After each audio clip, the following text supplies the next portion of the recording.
Hello world. I'm going to be hanging out with the miscreants again. Yeah. After doing our secret stuff. Yes, super secret stuff that we won't talk about immediately as soon as the show starts. Right, secrets. You're not in a Metal Gear game, you do know that, don't you? A hindy? A secret? Metal Gear? Come on, Metal Gear is the best game ever. Yes. Mm. They have 5.56s and pineapples. God damn it. One of my favorite lines. Metal Gear is so bad. And then, it's so brother!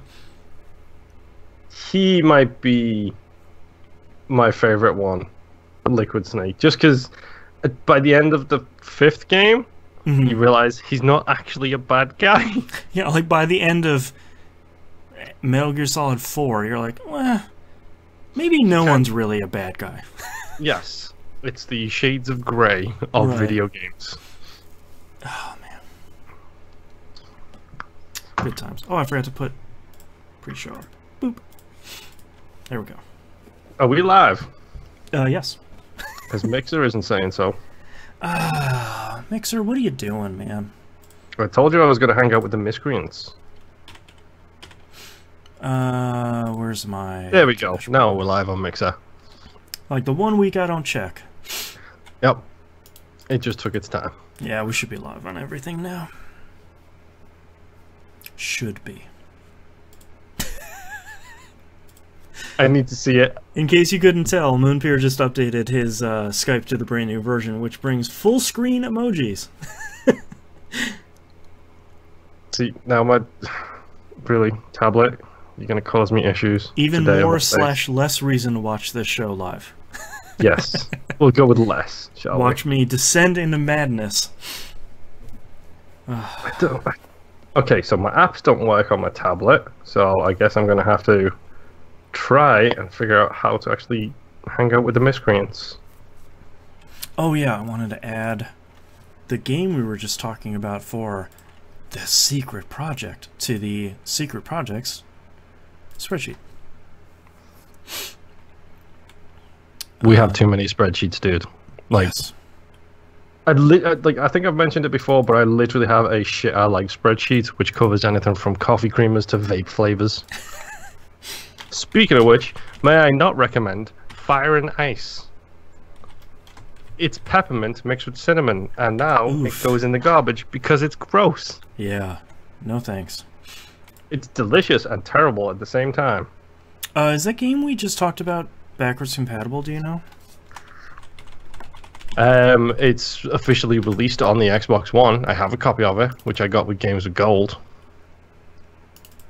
The first game? If you're talking about game number 1 in the secret project, yes. Oh, no, I'm talking about the zombie game.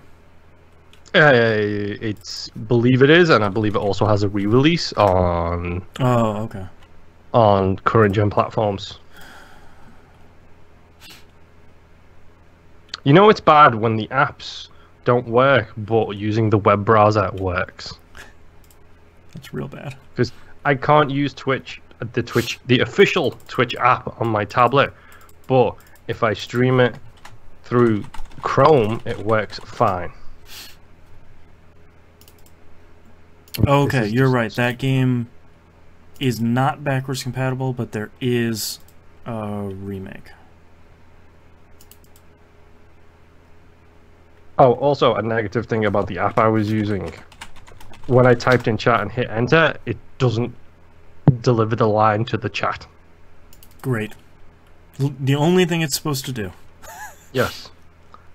Maybe it's not the thing. Maybe it's just my internet. At this point, I don't know anymore. Boy, that is cheap. I'm just going to order a copy right now. The secret game. Scoop. Secret zombie game. Yeah, it's $16 on PS4 right now.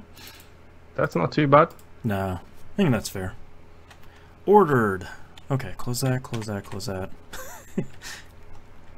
Okay, I know we're not downloading anything on my PC. I know we're not downloading anything on the Xboxes. So why is this thing going... I know why it's going so slow, because I bet you the tablet's probably updating something. I'm pleased to offer you brand new Adobe Acrobat. Yeah, I turn it on once a week, so... Oh, right. The only other time I turn it on is when I'm on a collectibles hunt. And even then I usually get frustrated because it's a good tablet, but it's a cheap tablet, so... I wish I had one... I have a spreadsheet for... Speaking of spreadsheets, I have a spreadsheet for Hollow Knight right now to track all the collectibles. Mm-hmm. And using it on Google Sheets on my phone is less than great. Mm-hmm. Well, my problem is number one, we're surrounded by devices at all times, but number two, all of my devices have a purpose. That's the issue I'm going to run into here, because when I'm playing something on my Xbox, usually if it's not an audio vital game, I'm listening to a podcast.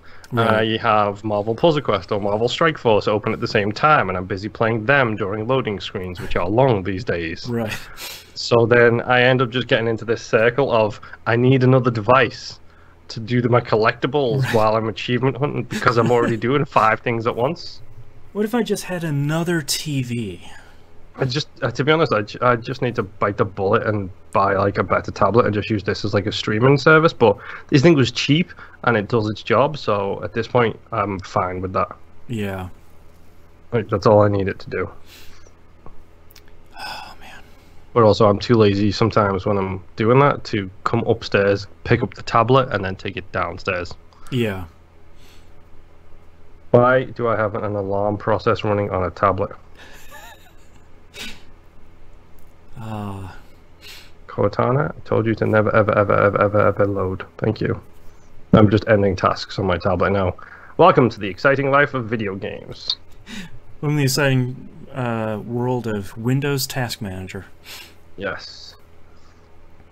Okay, so I can't hang out with the miscreants because it's not working. I can't hang out with Twitch because that's not working.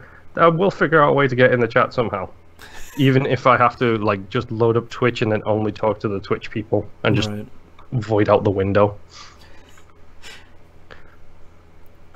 Technology. Yes, technology. Alright, let me know whenever you're ready to start. I'm ready. I'm just going to keep tip-tapping around and trying to figure out a way to actually get this thing to work. Okay, let me get rid of pre-show here. I can kind of multitask. Kind of. Yes. Alright, let's get started in 3, 2, 1.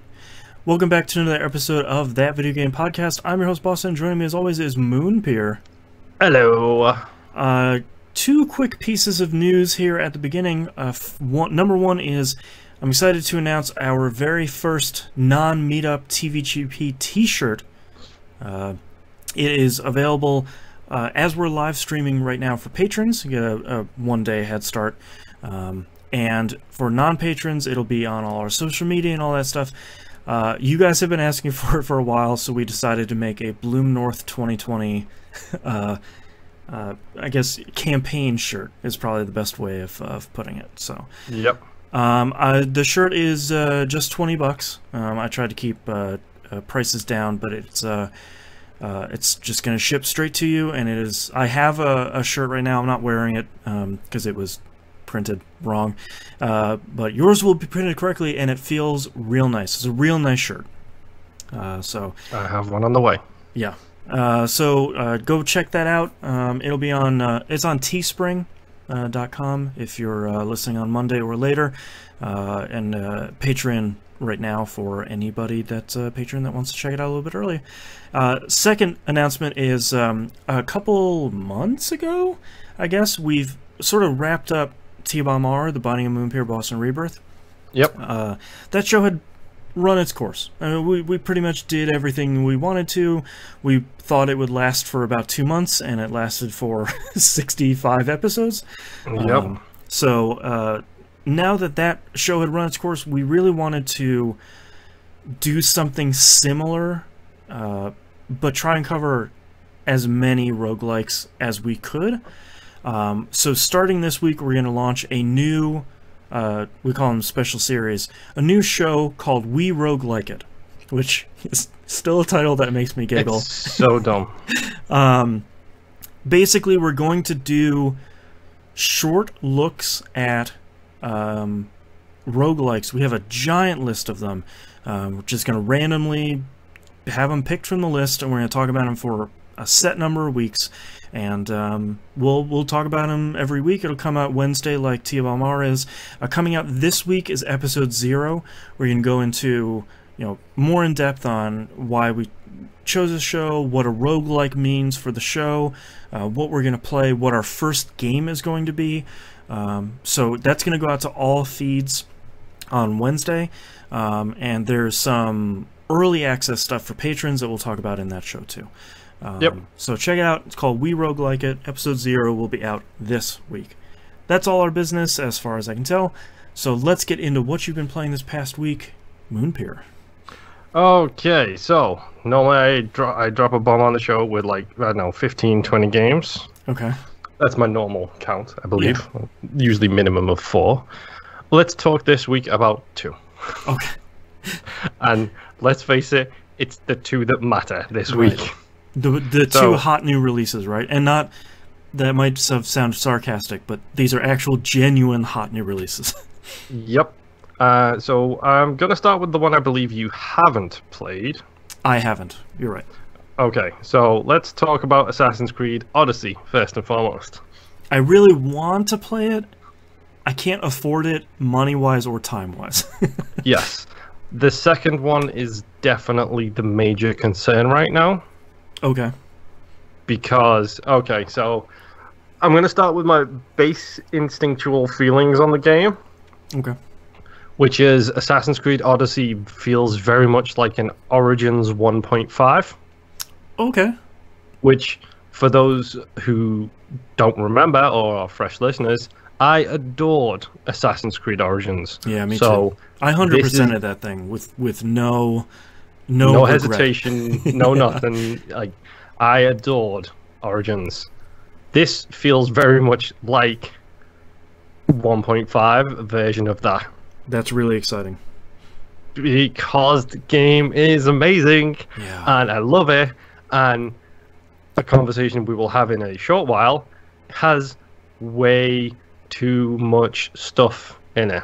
Oh no. They've slipped into old bad habits. Yes. So I'm sure by this point everybody has read the reviews, has seen the discussions. Oh, the game picks up after 15 hours, I believe, is a Polygon quote. And I believe, I can't remember who it was, but someone said, yeah, it took me 75 hours to mainline the game. Oh, wow. Okay. Yes. So, negatives first. This game is big. Very, very, very big. Okay. The progression in the game, from story mission to story mission to story mission, it feels XP based. Oh, okay.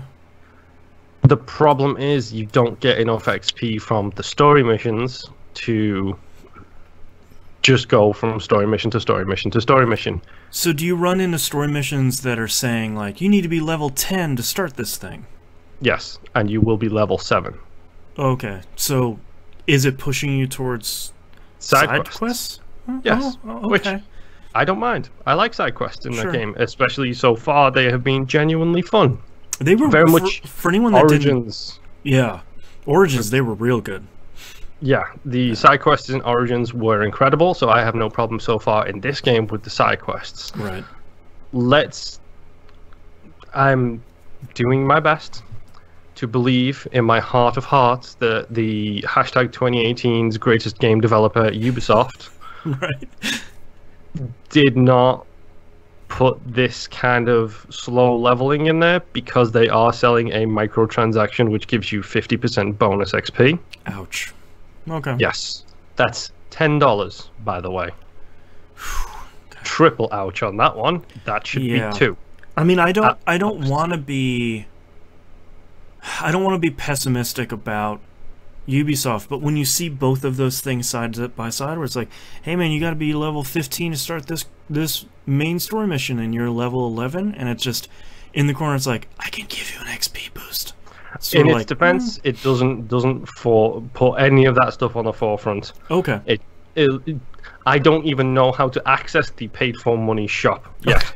That's a plus. Yes. It does throw a whole bunch of side quests at you and a whole bunch of questions. a whole bunch of question marks on the map. So let's get this out of the way first and foremost. You can play a guy or a girl in this game. Right. I played the girl. Naturally. Based on my wife's recommendation, who played an hour of the guy and then switched and played an hour of the girl. Apparently, the guy's voice acting is horrendous. I don't know because I have not touched it with him yet. Okay. I am all about Cassandra. Yeah, that would be if any game gives me an option, I'm always going to pick the lady. Mm-hmm. So far, she is an incredible character. So far, every named character that I have bumped up against is genuinely a character. So, for progression's sakes, let's say I am off the tutorial island, as my wife refers to it. I have made it to my first major city. I'm exploring that area. I'm doing all the usual stuff, getting synchronization points, finding hidden tombs and bandit camps and clearing them out. Mm-hmm. It has the exact same location stuff that Origins did, the exact same way. Here are your objectives. Here's treasure. Here's the captain. Kill him. Get the treasure. That location is cleared. Just the exact same thing. It wasn't broken. They didn't need to fix it. Exactly. I'm taking a very rare stance here. I have not looked at the achievement list for this game or the next game I'm going to talk about. I am just going to play them, enjoy them, and do the cleanup later. I've got no problem with that. I feel like after Origins, where there wasn't really, I don't think there was anything you could miss. There wasn't, no. There's no real need to, because it's not like old Assassin's Creed games where it's like, all right, this one thing in Memory 14, you could only, beat up 3 beggars on the street, and just like, oh my, I have to replay that. Okay, fine. There's nothing like that anymore. Out of curiosity, can you remember the name of the person outside of the Animus in Origins? No. I remember that she was there, and that's like the new main character. But yes, I'm trying to remember if it was Layla. That sounds right. Okay, because so far non-Animus stuff, I have had a 30-second cutscene. Okay. With her. And then straight into the game. For anyone that might be new listeners, Moon and I are like the last 2 people that are like, yay, modern day Animus, yeah. Like, everyone else is like, just pull it out of the game, man. Yep. No. They haven't mentioned, shall we say, how Origins ended. They haven't touched that in the slightest. Because that's the thing I'm most curious about, if they are going to develop that kind of story. Well, also, there were some good twists and turns that happened in the modern day stuff in Origins that I want to know, like, minor spoilers for Origins. Like, I want to know what happened to her friend that was on the phone. Like, what's going on? Like, what happened after the end of the game? Like, there's some interesting stuff going on in there with this new character. And what is the relationship with the person who's sitting in the chair when you get out of the Animus for the final time in that game? Exactly. Right. What's happened there? I don't know, because I've literally had 30 seconds outside of the Animus, and I still feel like I have put probably 10 hours into this game over 2 days. Okay. I am still getting tutorial messages. Wow. It's a much bigger game than Origins. Yes. I feel like this has the potential to be the Assassin's Creed 2 to the Assassin's Creed, or the Brotherhood 2 to be more specifically. Right. Because Brotherhood is probably one of my favorite Assassin's Creed games of all time. 2 made the big leap to be like, no, this is a game that has some genuine quality. We figured it out this time. Yeah. Then Brotherhood took that and evolved it in such a way that made it so great. This feels like it could be the Brotherhood 2. Right. But there is so much stuff going on. Yeah. So let's start. There's a tutorial island, there's a character, there's people you meet. I don't want to get into too much because, as I said, pretty much every named character you meet, they have character. They're not just wooden, people. Right. Your character that I'm playing as Cassandra, everyone speaks with a Greek accent, first and foremost. Great. I love it. It's amazing. and everyone has the European expressiveness, which is something my father made fun of me a long time ago, which is whenever I talk and I get animated about something, I don't do it on the show mostly because I'm afraid of punching my microphone. Right. But my father once referred to me as an air traffic controller. Right. Because I will sit there and do arm motions while I'm talking. Right. Which is a very European expressiveness kind of thing. Every single person in this game is so emotive with their body language. It's great. Such a nice touch. I wonder if they did performance capture for even, like, you're just standing here and talking to Cassandra. I wonder if they did performance capture even for that stuff. I'm curious if they got the main characters, Cassandra and, is it Alexandria or Alexander? I can't remember. I'm curious if they got those two in and did motion capture and performance capture for them, right. And then just had one person reading different lines, like their opposite, right. Reading the different roles, because you're not going to get 5,000 people to come in and do one after the other. Well, and you have multiple choices. You have, like, dialogue trees this time, right? Yes, you do. Yeah. Let's talk about the dialogue tree, shall we? Yeah. Let's talk about the Mass Effect 2 dialogue tree specifically, where okay. It's one of those things where it's like option 1, option 2, option 3. Mm-hmm. Option 1 is like a threat, and next to it, it's got a little pointy finger, like a red pointy finger, to let you know that you're going to threaten them. Okay. Option 2 is neutral, and option 3 is I'm going to kill you, and it's got a red skull next to it to indicate the outcomes of those things. Wow, okay. Really, really smartly done. Like, yeah. Really good presentation. The sentence does not match up to the conversation that comes afterwards. Of course, but at least you know the intent, instead of, like, some of these games you pick an option that's like, I don't like that, suddenly you just stab them through the heart. It's like, wait, no. Yes, it has that intent, and it's a fantastic touch, because let me tell you, if you ever see a little white heart next to it, yeah, be prepared for some real hardcore flirting to take place. Oh, okay. Like, I'm into some real hardcore flirting in my games. Yes. It is, let's say, it's not shocking because, to be honest, it's very hard to shock me with any of that kind of subject matter. It's hilarious to see how far they will take like a conversation dialogue, yeah, based on 4 words of an answer. Right. I can't say it because this is a PG show. Let's just say they take it some really funny places. Nice. I believe a word of warning to parents out there, if you care. I think I actually texted you about this yesterday. Did, yeah. If you care about your children hearing language, mm-hmm, this is not the game. Yeah, you wrote me a text and I said, oh, you said, like, oh, make sure you don't play this in front of your kid. And I said, oh, is it really bad? And you sent me a quote back that was like, if I effing knew that in the first place, I wouldn't have effing come here. I was like, number 1, great line. Number 2, yeah. Yeah. Agreed. And that character is amazing because that character is a female sea captain. Nice. She is great. That's great.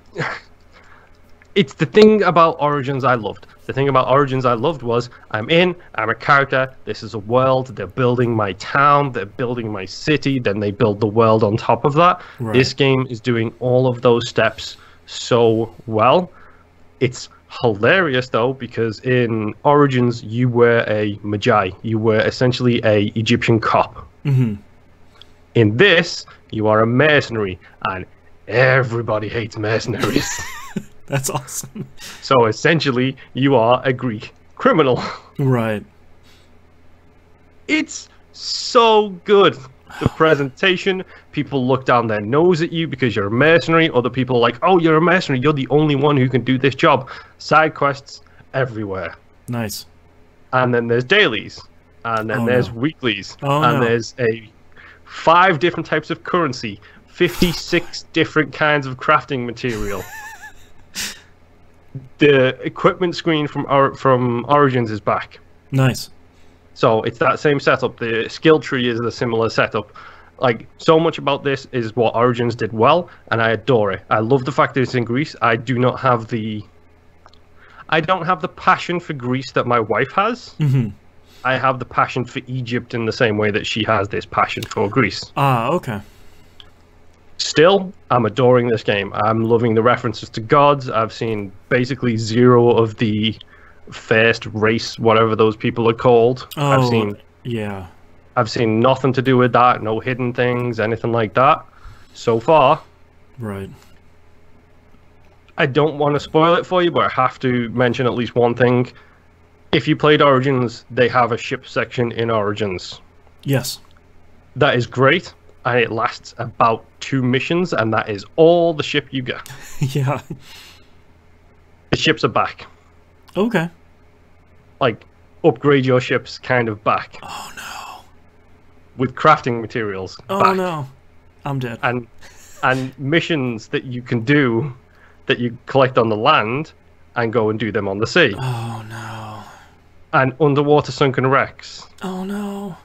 I love those in Origins. Yes, and sharks and whales and everything else. The seafaring is back. My favorite quote about this was my wife's tweet, which was something along the lines of, "Oh my god, there are Greek shanties in Assassin's Creed." Yep. In Odyssey. Yep. Which, yep, the crew will sing shanties in Greek. Literally in Greek, not English. They will sing in Greek. I saw a news story the other day that the guy and the woman, they are 2 different playable characters. Their crews have different shanties. Oh no. That's great. So when they put out another shanty MP3 collection on Spotify, you can enjoy the other half. Oh, that's really, really good. Yeah. It has the boarding mechanics and everything like that. I'm not gonna lie, I still get goosebumps every time I go to board an enemy ship. And like Greek and Roman and Spartan soldiers would, they do the boom boom cha with their stuff. They stamp twice on the deck of the ship and then smack their spears against their shields. Right. And they do it twice, and then you board the ships, and it's amazing. You would have really liked Black Flag. I have Black Flag. I started Black Flag. Yeah. And then this came out. Yeah. The boarding stuff in Black Flag was really great. So, all of this sounds amazing, yes? It does, yeah. Sure. I'm 100% in. 100% on with me? I don't have the time, but I'm in. Okay. Let's talk about what else they've added, shall we? Okay. I was waiting for the other shoe to drop. Because it doesn't stop there. Okay. The game takes place in Greece. Mm-hmm. Right now, there is a power. It's during the Greek Civil War, so basically when the Greek Empire was falling apart, essentially. Mm-hmm. So I believe it's right. I think it takes place around about the same time as Origins, where Origins is the Greek. It's the Greek influence coming into Egypt and trying to slowly take over Egypt because Greece is having so many issues. Mm-hmm. Greece is having issues because there's a civil war going on right now. Specifically, the civil war is between Athens and Sparta. Mm-hmm. There is a power struggle dynamic in the game. Oh, between the 2 regions? Between the 2 regions. Uh-huh, so, okay. You remember how you've got those, if you zoom out on the map, you've got those outlined areas. Mm-hmm. When you highlight one of them, it will say Athenian leadership or Spartan leadership. Okay. You can go and weaken the power level in that area. So you can go in and you can burn war supplies, you can kill captains, you can kill the leader of that area and expose them to a battle for that region between the Athenians and the Spartans. Almost like what they were trying to do with Syndicate, right? Where you're like fighting over each area. Remember there was that big mob battle at the end? Yes, something similar to that. But then when you go in and you do this and you lower the levels and it becomes kind of like a tumultuous area and you've got the different types of people wandering around all the time, you can take part in the battle and either defend the area or attack the area. Oh, okay. And fight on the side of the Spartans or the Athenians. Then you get into this huge battle with 100 people like all fighting each other, and you've got to destroy the enemy forces fast so that they will retreat the area, and then it becomes the property of whoever wins. Okay. And then you can do it again because you're a mercenary and you don't fight for one specific side, you fight for the side that pays the most. That's true, yeah. That makes sense. So you can just do the same area over and over and over again and just keep lowering it down, exposing it to battle, and so on and so forth. However, there is now a wanted system in place. Oh god, when was the last time they had that in there? A long time ago. And this this is where the game gets a little bit insane. You are a mercenary.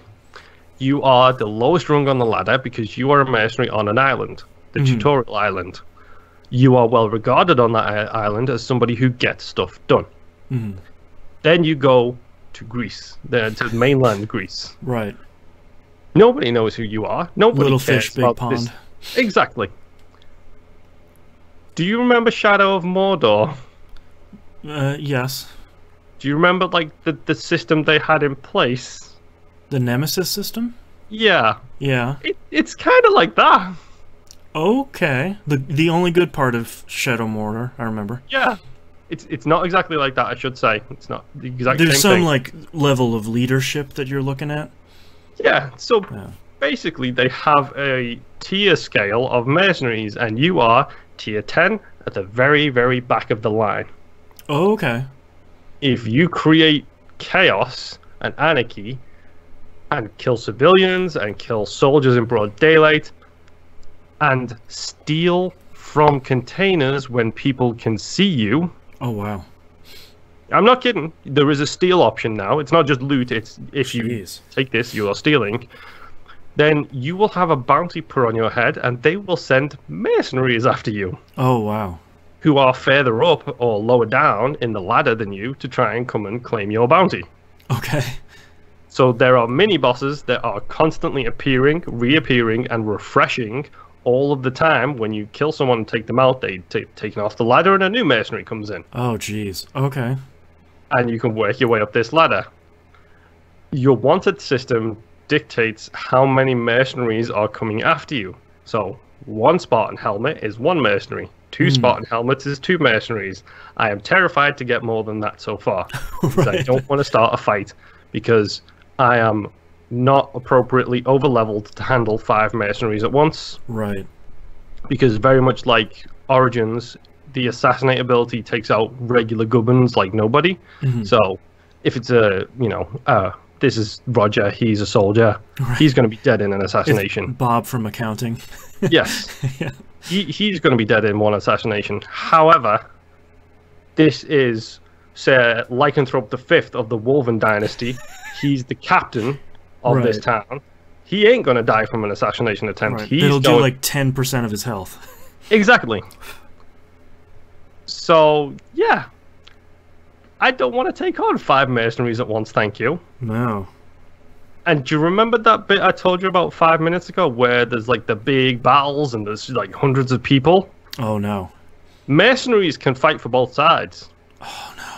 So you can be in the middle of one of those battles, and if the opposition happen to have hired a mercenary, right, they can come in and fight for their side while you're fighting for the other side. Jeez. So then it's a merc-on-merc battle in the middle of this war between Sparta and Athens. So everything kind of interlinks with each other a little bit here. Yeah, it almost sounds like it's too much, but I get the impression that once you're in it and it starts giving it to you slowly, then it all kind of connects together and makes sense. Yep. There is a story mission which I believe I'm about to do, which for most of this stuff, like, you know, on the pause menu, you've got like quests, map quests, inventory, skills. I think that was all it was in Origins. I think there was 4. Yeah, I think so. On this one now, you've got ships and you've got mercenaries. That takes it to 6 menu options in total so far. There is another menu option, which I happen to have seen on my wife's screen, which I'm about 2 story missions away from unlocking another system that's going to be taking place on top of all of this stuff. And I'm not going to say a word about any of that stuff, because I'm pretty sure that stuff is when the deep story is going to come into it. Oh, cool. Good. So, yeah. There is a lot in this game. Yeah. Let's just talk about this for a second here. 4K, HDR. Yeah. The good stuff. it's not good stuff, dude. This is heroin directly injected into my eyeballs, kind of good. Tasting rainbows sort of thing. Don't get me wrong, I loved Origins, and Origins was 4K HDR, and there is something beautiful about a desolate desert in the middle of Egypt with just rolling sand dunes and the wind and everything like that, and hallucinating because you've been out in the sun too long. Right. That is genuinely beautiful in its own way. This is Greece. Rolling mountain tops, hills and forests and trees and flowers and blooms all over the place, and the sun coming through the statues and then hitting.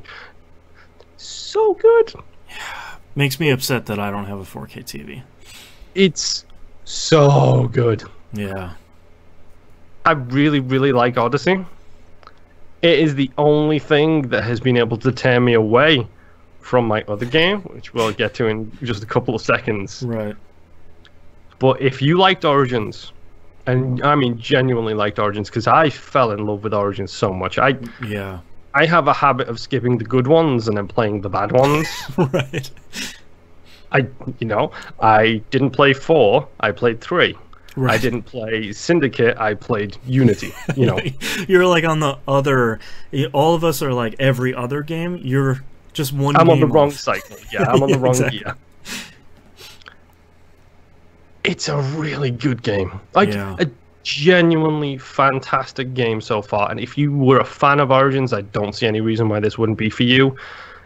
And they do throw all of the references in. Do you know what the big hook to history is in this? Mm-mm. Would you like to know? It's the intro cutscene. Sure, yeah.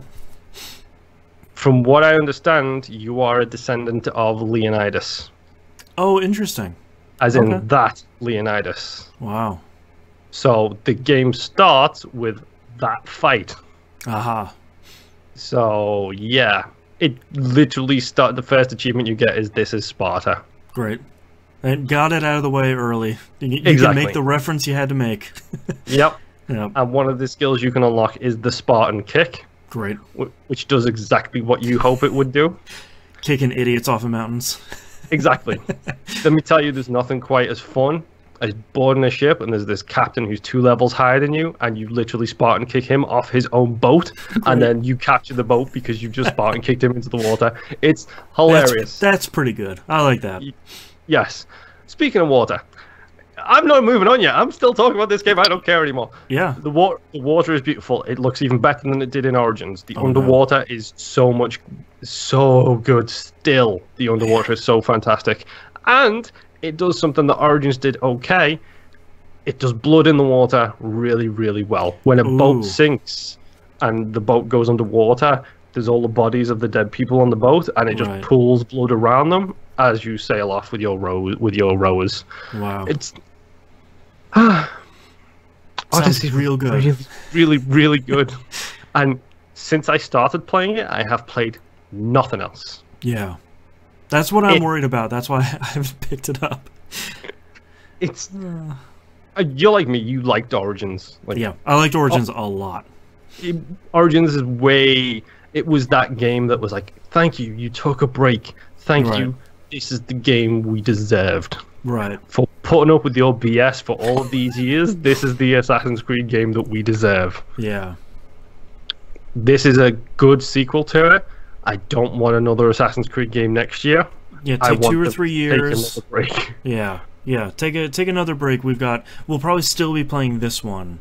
Yes, I know they have announced they're going to work on DLC for this instead of another Assassin's Creed game. Yeah. And that's good. Because I'm loving this world. I'm loving all of the things. I'm loving the different types of quest lines I can do. I could go do boat stuff if I want. I can go and do mountain stuff and sink stuff and everything else. Right. There is so much stuff to do. I'm terrified I won't complete this game in time for Game of the Year. Yeah, probably not. Yeah, no. It's my biggest concern right now is I don't think I'm going to get to the end of this quick enough for Game of the Year. In the next month and a half. Yes. Yeah. Speaking of getting to the end of things quickly for Game of the Year, the other game I've been playing. Yeah. Yeah, so let's have a nice, long, protracted conversation. Unless you want to get your other stuff out the way first. So I'm more than happy to talk about Forza Horizon 4 because I have so many notes here. I have so much to say about this game. Shocking me most out of everyone. I have a lot to say about Forza Horizon 4. In a good way or a bad way? I'm curious. Both. Do we want to start with the good, or do we want to start with the bad? I think we'll do both, but I think the thing that is still so impressive about Forza Horizon is that intro race. They still have that nailed. Like, you're switching between cars, now you're switching between seasons, and you're racing these motorcycles, which unfortunately comes up again. But you're racing through the snow, and that feels different, and then it dumps you out into the game, and that still feels so good. And speaking of that specific race, this is something I mentioned to you on pre-show because I wanted to make sure this reaction was mentioned on the show. My wife and I basically started these games within hours of each other, both Horizon 4 and Odyssey. I keep going to call it Origins, but I must remember it's Odyssey. So we started both of them within a couple of hours of each other. Easily within a couple of hours of each other. Oh, something I forgot to mention about Odyssey really quick. The heart option, same-sex relationships, if that matters to you, it's right there. Oh, cool. You can't be surprised. It's Greece. Come on. I mean, that was a thing. Yeah, my wife and I were talking about how to define it, and I believe I used the term promiscuous to describe the Greek people of that period. Right. But anyway, yes. So, my wife started Forza Horizon 4. I came home a couple of hours later, and I started playing it. And so I'm playing the exact same race that she has just played. She is on a 1080p TV. Right. I am on a 4K TV with HDR. She has played this race literally a couple of hours, if that, before I did. Her response when seeing it on my screen was, "Holy F, that's gorgeous."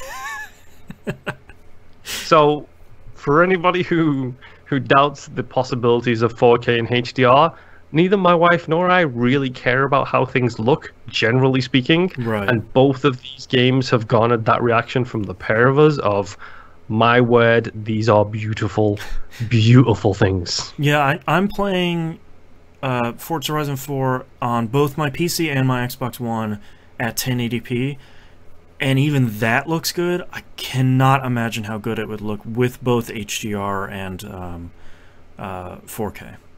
I wouldn't be able to take it. It'd be too much. I'm not gonna lie, it is. My wife and I have the exact same game library when it comes to the Xbox One. We've noticed tiny things like Hunter Call of the Wild. My version is a bit crisper, a bit cleaner. There's a bit more foliage in there, you know, that kind of stuff. Warhammer for 40k, not 40k, Vermintide. Mine is crisper, cleaner, again, a little bit more detailed here and there. Right.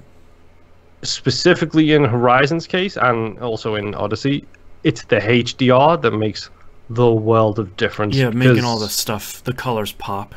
Exactly. When you're racing down and there's the god rays coming down and the purple fields of flowers and everything else, it's mind-blowing how good these things look. Yeah. And full credit to both Ubisoft and Playground for taking these things and fully embracing that 4K HDR attitude and be like, look, it does make a difference. Here's your proof. Right.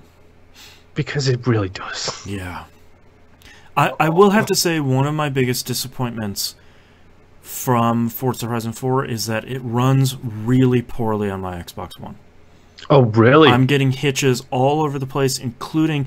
There are some times in games where I understand that there are hitches that are going to happen. Like, you just started the game and you're at your home base, your home house, and you load into the world for the first time. There are going to be some hitches. I know you're loading, you know, the environment and you're loading geometry. In the middle of a race, though, I shouldn't be getting 2 or 3 second hitches. Like that. That's... Honestly, I have had that 2 or 3 times. Yeah. I think that is related to the online nature of the game. Probably. I get that once or twice a race. Oof, that's pretty bad. Yeah. And probably half of it is I'm running a launch Xbox One that is 5 years old now The hard drive probably isn't the fastest. It's, you know, it's probably full of dust. You know, it's not getting run that often. Obviously, the solution is not go get an Xbox One X because that's not affordable.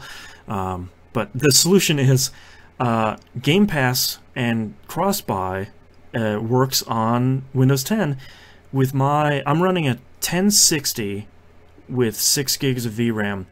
It runs at an average of 130 frames a second. So problem fixed. And even better, it works with my PS4 controller. Great. So I don't have to hurt my hands with my Xbox One. One. Yeah, I don't have to hurt my hands with the Xbox One controller. So, but the majority of the time I'm playing on the Xbox One, it has hitches. I don't care. I'm still playing it. It's still fun to play. Yep. So yeah, Forza Horizon 4. It's oh boy, where do we start? So we can start with the tutorial, the prologue being too long. Well, yes, that. But I want to start actually with the definition.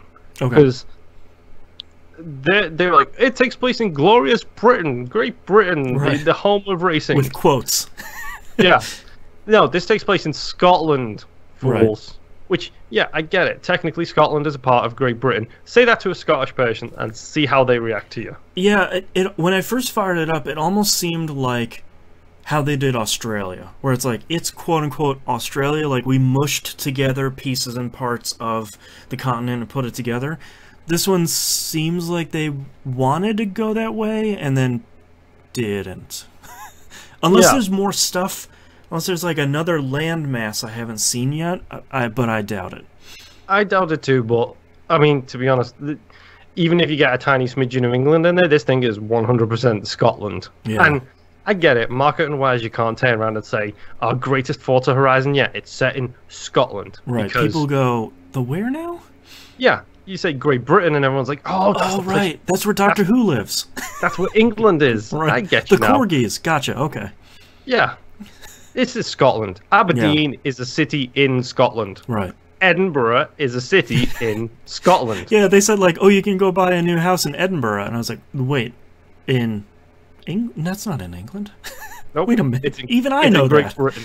It's in Great Britain, which is why they marketed it as Great Britain, not England. Because technically speaking, this doesn't take place in England. Yeah. Just say Scotland. And give them credit for what it's due. And to me, that's okay because it still looks really great. Oh, yeah. And don't get me wrong, I'm so glad this is set in the Scottish kind of region because Scotland is a beautiful country. It's genuinely a gorgeous country. And it's one of the few places you can get in England where it's got the rustic cities, the castles, the mountains, everything else. Yeah. Us English, we've just wiped out our country. It's essentially a Fallout game in England these days. Right. Whereas Scotland's still gorgeous. Yeah. So that's fine. Just call it Scotland. Yeah, it's weird. I'm curious if they marketed it in England as being in Scotland. Oh, I'd be curious, yeah. People in England will know that difference, whereas people around the rest of the world, they're just going to be so confused. Yeah. Which part of the flag is that? Is that It's the white in one Europe with the somewhere. red cross? I don't know. Or is that the blue one with the white diagonal cross? Right. Oh, it's the blue one, folks. But, okay, yeah, so the progression, like...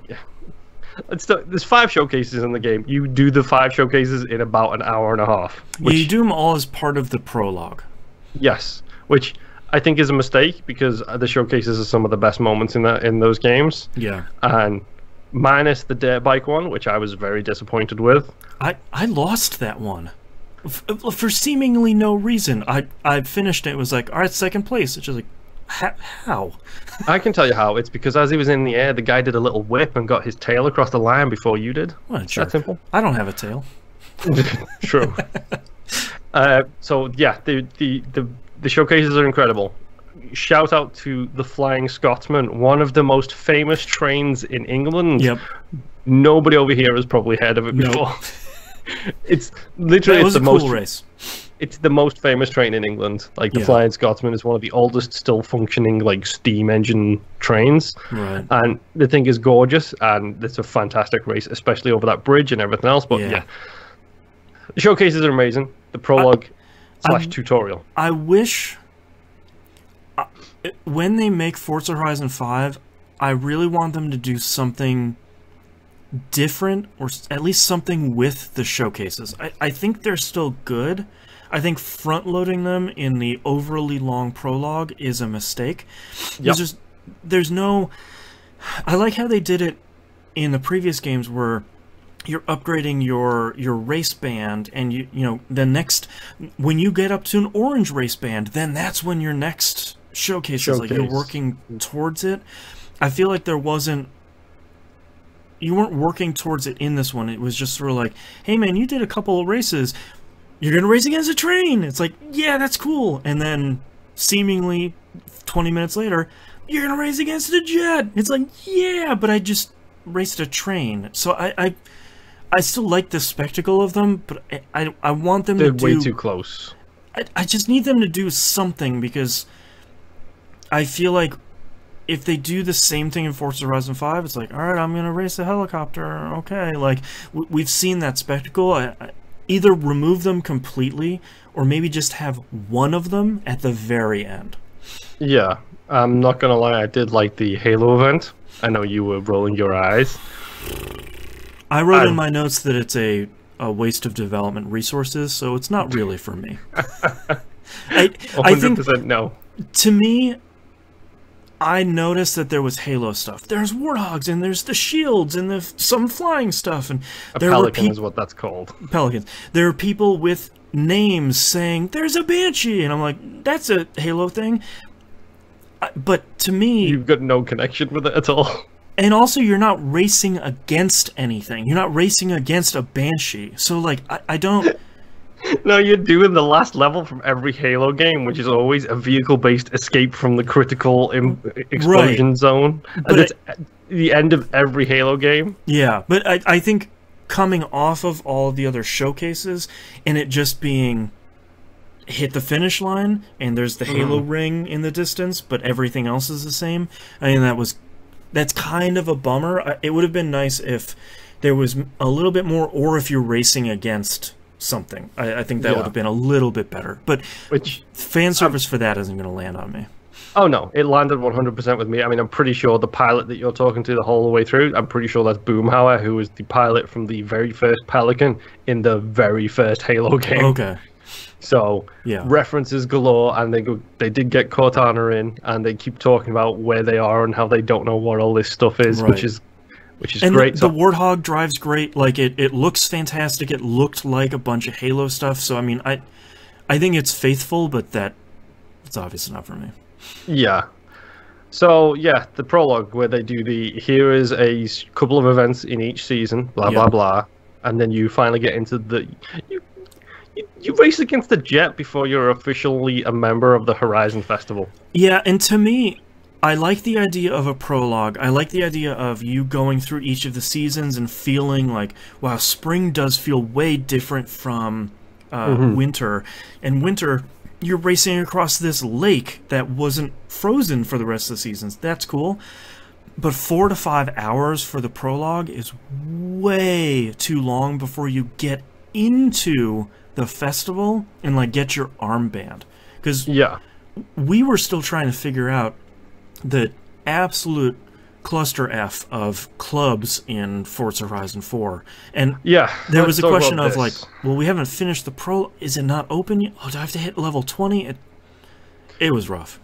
I appreciate them integrating things on the... Because this is a console exclusive, and I do appreciate them integrating things for the console into the actual game itself. Yeah.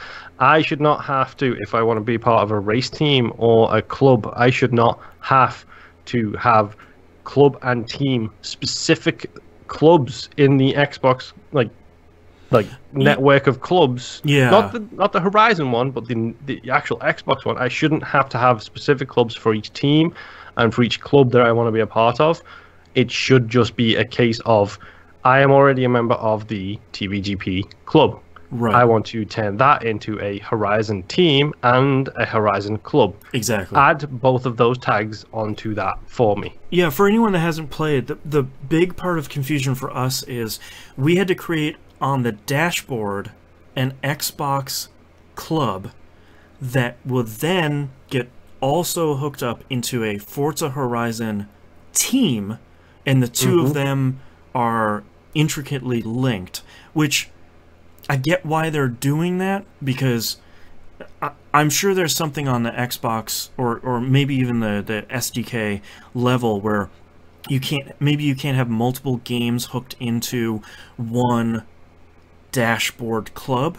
I could understand they that need limitation. to fix that then.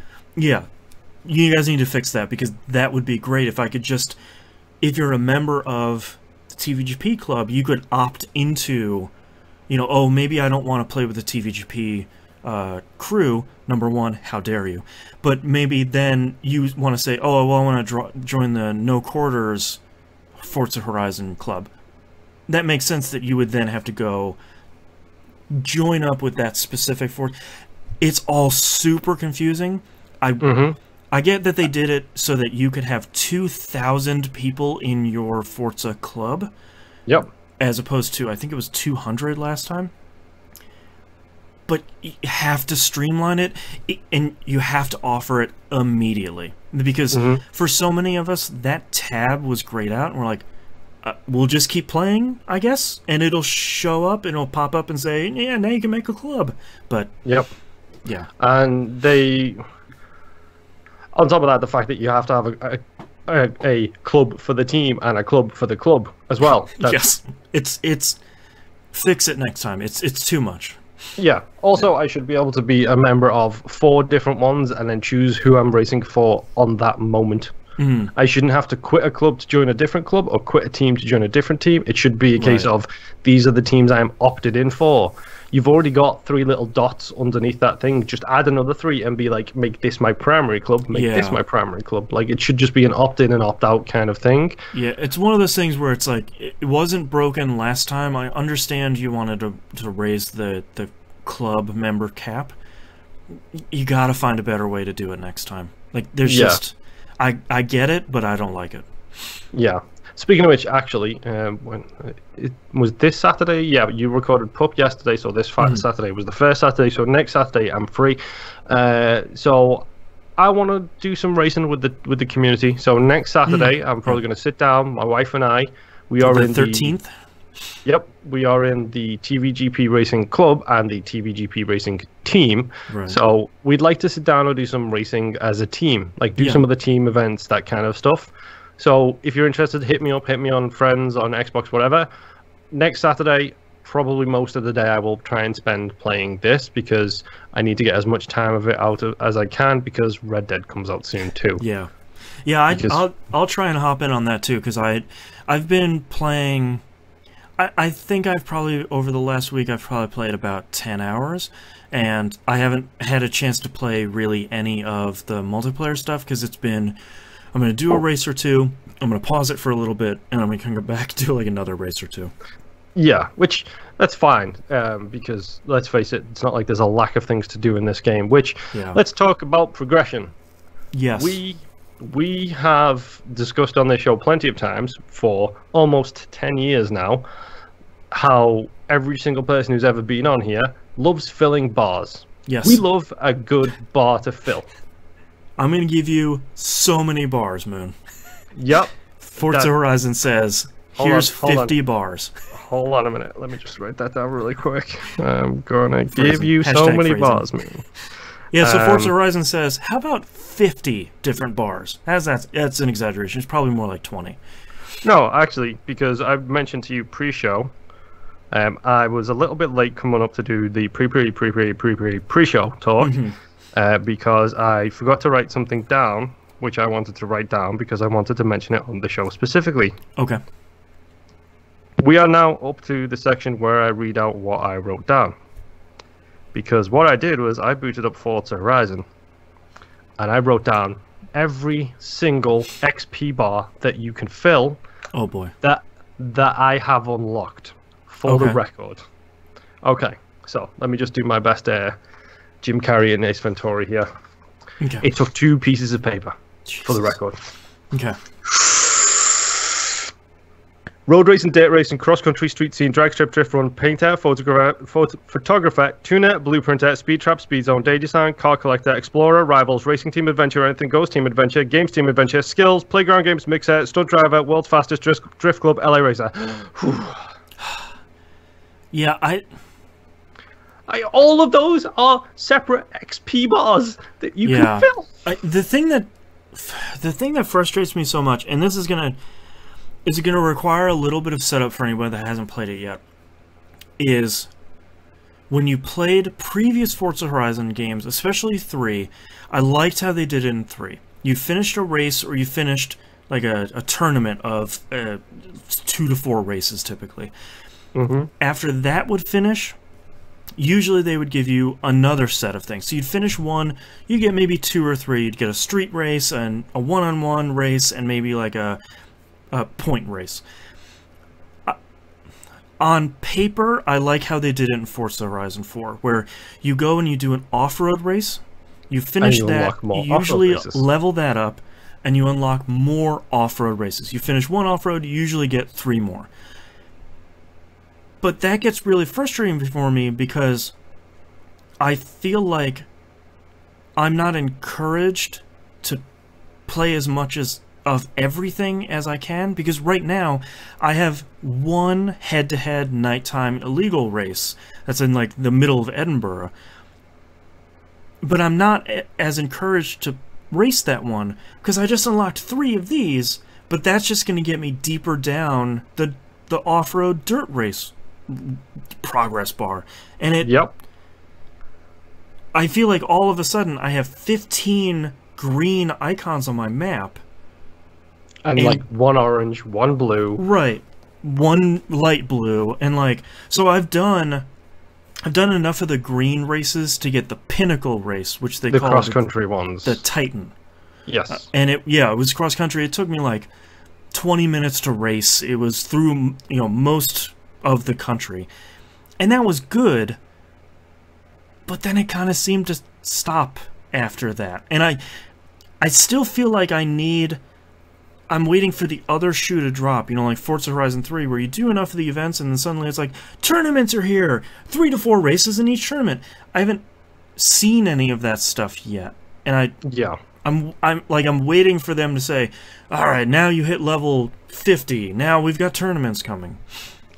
Honestly, I hope they don't have tournaments, because they felt like a drag for me by the end of 3, but that's also because I am an achievement hunter. So of course I had to do every tournament, every location. So I had to do every race like 17 times. Yeah. The biggest, like, I don't specifically with regards to this, like, I like the fact that they have like story campaigns. The Stunt Driver, World Fastest, Drift Club, and LA Racer, they're all story-based campaigns. Yeah, the Stunt Driver one is I really like who is it you're working with? Mike Steele? He's like the director. I like that he's a little worried about you and a little bit happy with your performance, but he's not going to admit it to you. My wife described him as Sean Bean, which I thought was very appropriate. Yep. He sounds very much like him. Yeah. Like, those campaigns are great. I love World Fastest. Drift Club I haven't even started yet, and LA Racer is one I am desperate to start because the way they describe it as the intro to, I don't know if you've unlocked the LA Racer one yet. No, I just unlocked the Drift one. Okay, well, the second you can, probably you'll head towards the LA Racer, because LA Racer is a streamer who is obsessed with driving video games. Yep. So it's a reference to a whole bunch of other driving video games. I know there's a Crazy Taxi mission in there. I'm pretty sure there's a Project Gotham one in there as well. Great. So stuff like that is great. Yeah. Like, and the road race, specifically the 4 main ones, the road racing, the dirt racing, the cross country, and the street scene, I'm okay with that kind of progression. Do 1, here's 3 more. Yep. Do a couple of those, here's 3 more. Do a couple more, here's 3 more. That's okay. Yeah. The thing that bothers me the most is when I have to do 5 danger signs to unlock the ability to do 5 danger signs elsewhere. Yeah. I didn't realize that because I haven't done enough of those. Because part of my frustration, and I talked about this a little bit on Discord, with them giving you a straight line through one event type and progression, is that I feel like I'm only driving 2 cars. 2 of them are for off-road, or one of them is for off-road for like 2 different types of events, and one of them is for the other 2 types of events. And that's a little bit frustrating, but that's probably on me to purchase more cars. But I feel like I'm judging some of that stuff a little bit too harshly because the prologue took so long that I'm still not really in the meat of the game yet. Yeah. For by better the or way, for worse. in that whole XP thing that I talked about, I totally didn't mention the Forzathon stuff, the seasonal Forzathon Which I haven't stuff. even started. I didn't talk about the weekly and daily challenges for the Forzathon I accidentally stuff. did some daily challenges. What I'm really frustrated about with the Forzathon, hashtag They Forzathon, don't tell you I'm sorry. anything. They don't tell you anything, and suddenly a store pops up where it's like, hey, spend your Forzathon's points. And it's like, oh my god. I probably won't. Probably no. I probably won't be doing that unless there's an achievement associated with it. And then, at the top of the hour, every hour, there is a Forzathon live event where you can go and find the blimp. Yep. Yep. There's so much stuff, dude. I think the thing that I want to drive home to this, no pun intended, sorry, is that when I'm playing Forza Horizon 4, I'm really having a great time. It's still Forza Horizon, and it's built on that framework that Forza Horizon 3 did really well, that Forza Horizon 2 maybe stumbled a little bit on. The driving is still incredible and fantastic. It still feels great. Finishing a race and it snapping one frame to another into that white room across the finish line. I was going to say, let's talk about the presentation on the end of races, because every time it's great. It's so good. That whole white room presentation, even when you're doing wheel spins in there and your XP bars are filling up, and that I can't say it enough how great it feels crossing that finish line and it snapping literally between frames. It doesn't even move the camera or anything. Next thing you know, it's a side view of your car slowly rolling across the finish line, and like it looks so good. I haven't had one yet, but my wife was telling me, have you had a close finish yet? I have. Oh my god. I haven't had one, so I haven't seen it. Seeing your bumper just a little bit over the finish line and in the frame, just like next to your front wheels is the bumper of another car. It just, you look at it and you go, oh god, it's like the close. photo finish from horse racing, where it's like, stuff like that is so slowly cool. inching towards, like the cars are still moving. I think that's the thing. There's so much stuff that Forza Horizon 4 stumbles on. You know, there's too much stuff, and there's too many bars, and Forzathon is really in your face, and I had to change my router settings so I could connect to the Forza open world stuff. Like, there's so much stuff here that is superfluous, and some of it early on in the game feels like a miss, but the racing feels perfect still. Yeah, it's probably also worth mentioning that we are saying there's too much stuff. We're not saying that's too much of a negative thing. It's just in our personal situations, it's a negative thing. Like, I work long hours, usually 6 days a week. You know, I work a lot, so my gaming time is very severely limited. And as someone who does this podcast, and I want to play as much as I can to not only talk about it on the show, but also to think about Game of the Year discussions. You are a father, which by itself, that one word should tell you everything you need to know. I'm a stay-at-home dad, time. which means a lot of stuff. Yes, so your time is very, very, very limited. And we're not saying these are very, very terrible things. If you are going to buy one game and you like racing games, let it be Forza Horizon 4, because like you just said, it is perfect driving, and it still does that Forza thing of you can tune it however you want.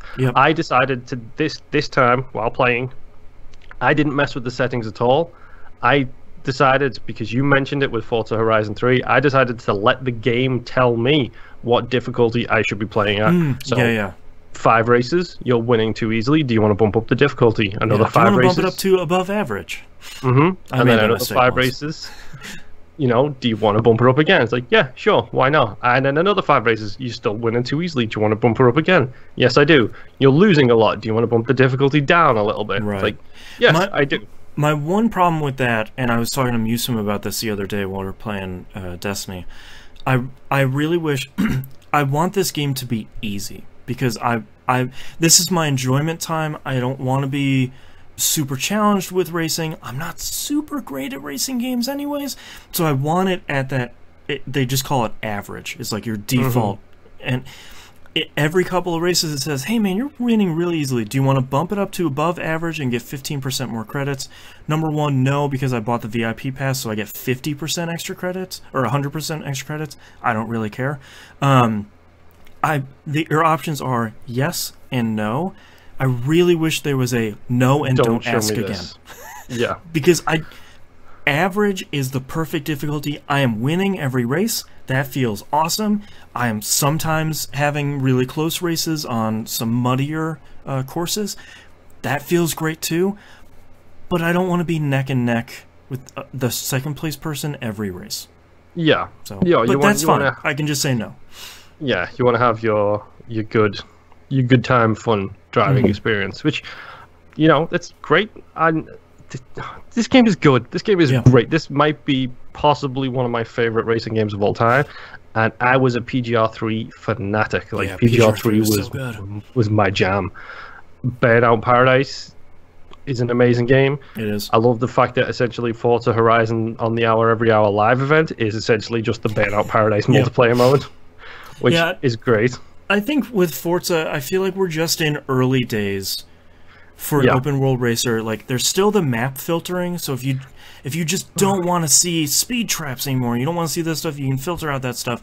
But I feel like they did that really well in Forza Horizon 3, where at one point when you did the single race and you did the tournament, that icon went away. You know, once you actually. It's just that was what I was going to mention before, and I forgot. I got lost in the conversation. The danger signs, speed traps, speed zones, and drift zones not being in the open world until you unlock them. The reason why that bothers me so much is because in stuff like Forza Horizon 3, if you happen to be driving and you hit a drift zone, it's like, oh, you discover this drift zone, and then you can do it while you're driving. Yeah, you can do it while you're driving to your next objective. It's a big map, and I spend a lot of the time driving from one point to the other to try and get to my next race. Discovering roads.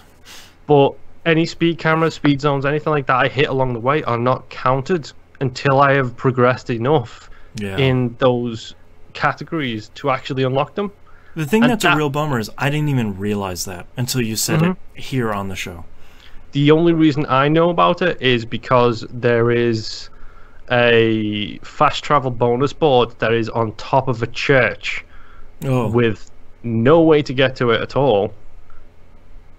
If you took part in the correct Forza live event, like the on the hour one, it produced a ramp in front of that, and then when you did that danger sign jump, it said a danger sign discovered that location. Oh wow, okay. So there is no ramp there until you unlock that danger sign. That's rough. Yeah, and I feel like I don't want the game to tell me I'm playing it wrong, where it's like, all right, you have another race all the way over here. I'm not going to fast travel because I want to discover all these roads and, you know, find all these boards and take some pictures, which I haven't really done that much of yet. I feel like the game is very much saying, like, no, go do this other thing, fast travel there, go do it. And I don't feel like I'm being punished for doing that, but I don't feel like I'm getting all the opportunities. Like, I mean, that's the biggest thing that bothers me, is just the fact that I used to be able to make progress in one thing or another just by traveling across the map. Now it feels like I have to, like, one of the reasons I haven't gone back to it is Odyssey, number one. That thing just has taken over my life right now.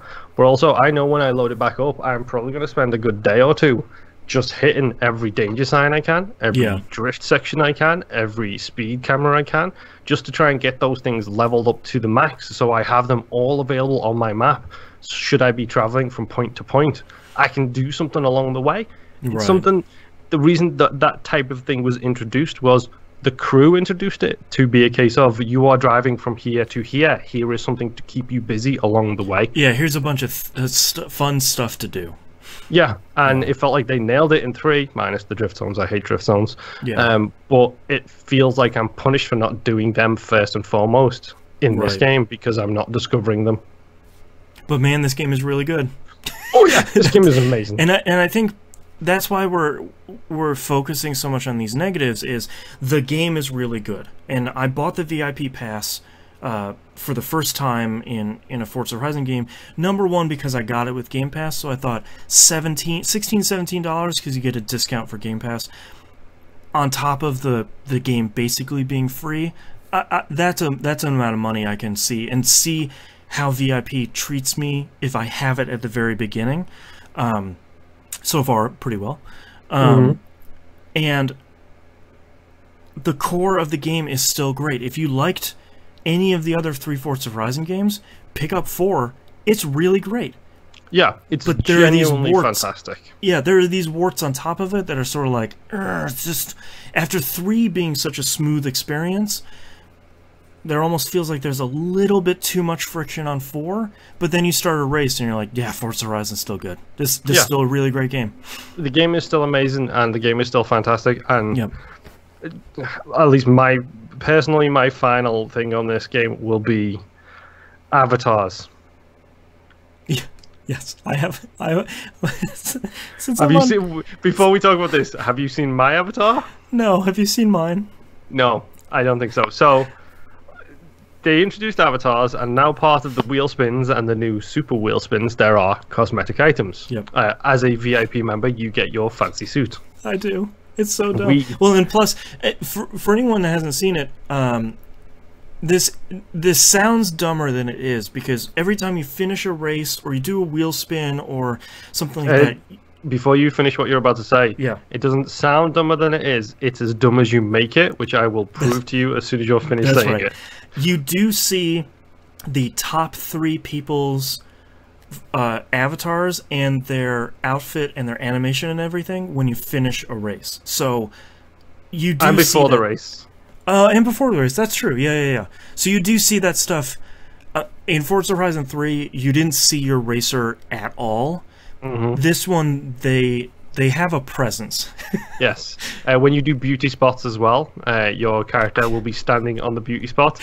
That's right. Doing whatever appropriate animation. Doing a dumb dance. So, I think I talked about it on the show when I was playing Forza Horizon 3 with my wife. We were playing at the same time. She was getting wheel spins and getting, NSXRs and McLaren F1 cars. Right. The F1 car, not the Formula 1 car, but the car that is the McLaren F1. And for Lambos and all this other kind of stuff. And I was getting nothing. You're getting like a pair of shoes. No, in 3 this is. I was getting like 5,000 credits, and she was getting hypercars. 2 million and a car. So in Forza Horizon 4, her wheel spin has continued. She is getting a bunch of cars. Yeah, now cars have rarities on them, which I initially thought was going to be really bad, but that all it does is it tells you how many skill slots that car has. Yeah, we haven't even talked about the fact that every car has its own skill tree. It's not as big of a change as I thought it would be for a lot of the cars, but it makes a car you like to drive more worthwhile to drive. Yeah, exactly. So, yeah, her spinning has continued. She's still getting a whole bunch of cars. Forza Edition cars. I am getting every single cosmetic item I ever wanted. All the car horns you ever wanted. No, so I have to set this up for you, because when we talked about the dances, I said it's as dumb as you want to make it. It absolutely is. So my gentleman, I can't remember if I'm wearing a hat right now. I don't believe I'm wearing a hat. I have white rim glasses, just normal glasses. I have a sparkly gold mustache. Perfect. Which is an epic, by the way. Yes, it's also a clip-on. Yes, it's a clip-on sparkly gold mustache. I have a dumb black t-shirt because I haven't got any good t-shirts yet. I have a sparkly pink glitterized like leather jacket. Great.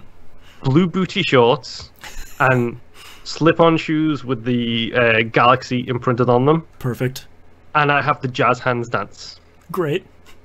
So every single beauty spot, Every single You're just doing jazz race, hands. it's not even just that. It's like it's the full on lean, lean, The in and out jazz hands. yes, and then he does the little strut to end it as well. Right. So my guy is fabulous, and I mean fabulous. I love it. My lady is wearing the full VIP outfit, so it is a white base with red highlight sequined suit, with a red and white sequined top hat. Yep. But I have the epic quality giant googly eye glasses. So I have these like oversized googly eyes and I'm doing this dance and it's just like whoa, and it just every time I start a race and they're doing this like two-step shuffle, it's so dumb. I love it. I honestly, it makes me laugh because I don't think my wife has ever been as angry with me as when I'm spinning and getting cosmetics on Forza Horizon 4, because it's so like my guy looks so great. Yeah. Have you gotten the XP shutdown horn? I haven't yet. No. There's a horn in there. I haven't gotten it yet. I want it so badly. It's just the XP shutdown noise, and that's really, yeah, that's really great. My horn is the Halo theme tune. Perfect. Which is so dumb because really it's not even like a big orchestra thing. It's literally like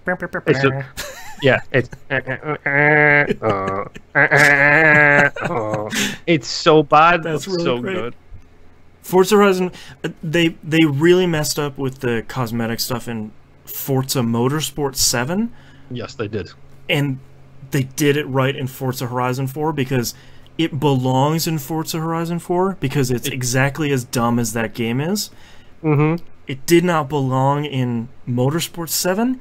The game's not really that dumb. No, it's the Forza Motorsport itself is for the serious races. Yeah. Or at least that's the way it's marketed. Horizon is about the stupid stuff, and this game is so stupid and so great. And I'm more excited now to see how many wheel spins I can unlock to see if I can complete my outfit. Because yes, I have an outfit picked out. Yep. I just need to spin them first. Yep. I can't wait. Forza Horizon 4 is really great. Yeah, it's real dumb. It has a lot of minor issues that may or may not go away as we continue to play. But I still want to keep firing up my Xbox to play it over a lot of other stuff I'm playing. Literally, only Odyssey has got me to stop playing this game. Yeah. And I need to teach myself to not do that and get burnt out on Odyssey as quickly as I can. Monday, Wednesday, Friday is Odyssey. Tuesday, Thursday, Saturday is... you know what? That's actually not bad. That works out quite nicely. And then... hold on, you said Monday, Wednesday, Friday. Okay, so then Saturday can be the secret project.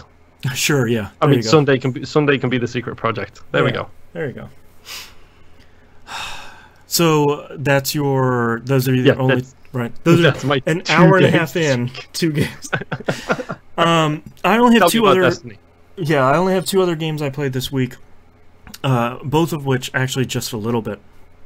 Destiny 2, I finally got my first 9-man escalation protocol, the public event thing from the last expansion. And we farmed the crap out of that thing for, I think, 2 hours. Oh, wow. Bungie recently patched it. Originally, you would go through all 7 waves, and the boss at the end of it would have a 5% chance to drop the escalation protocol weapon of that week. There are 3 of them: a shotgun, a sniper rifle, and a submachine gun. Is it called escalation protocol? No, they're called Ikelos_SG_V 1.01. Like that's the shotgun. It should be called escalation protocol because that is a great name for a gun. It is. They look really cool though, because they look like the lady Anna Bray from Warmind put them together. They look very sort of homemade.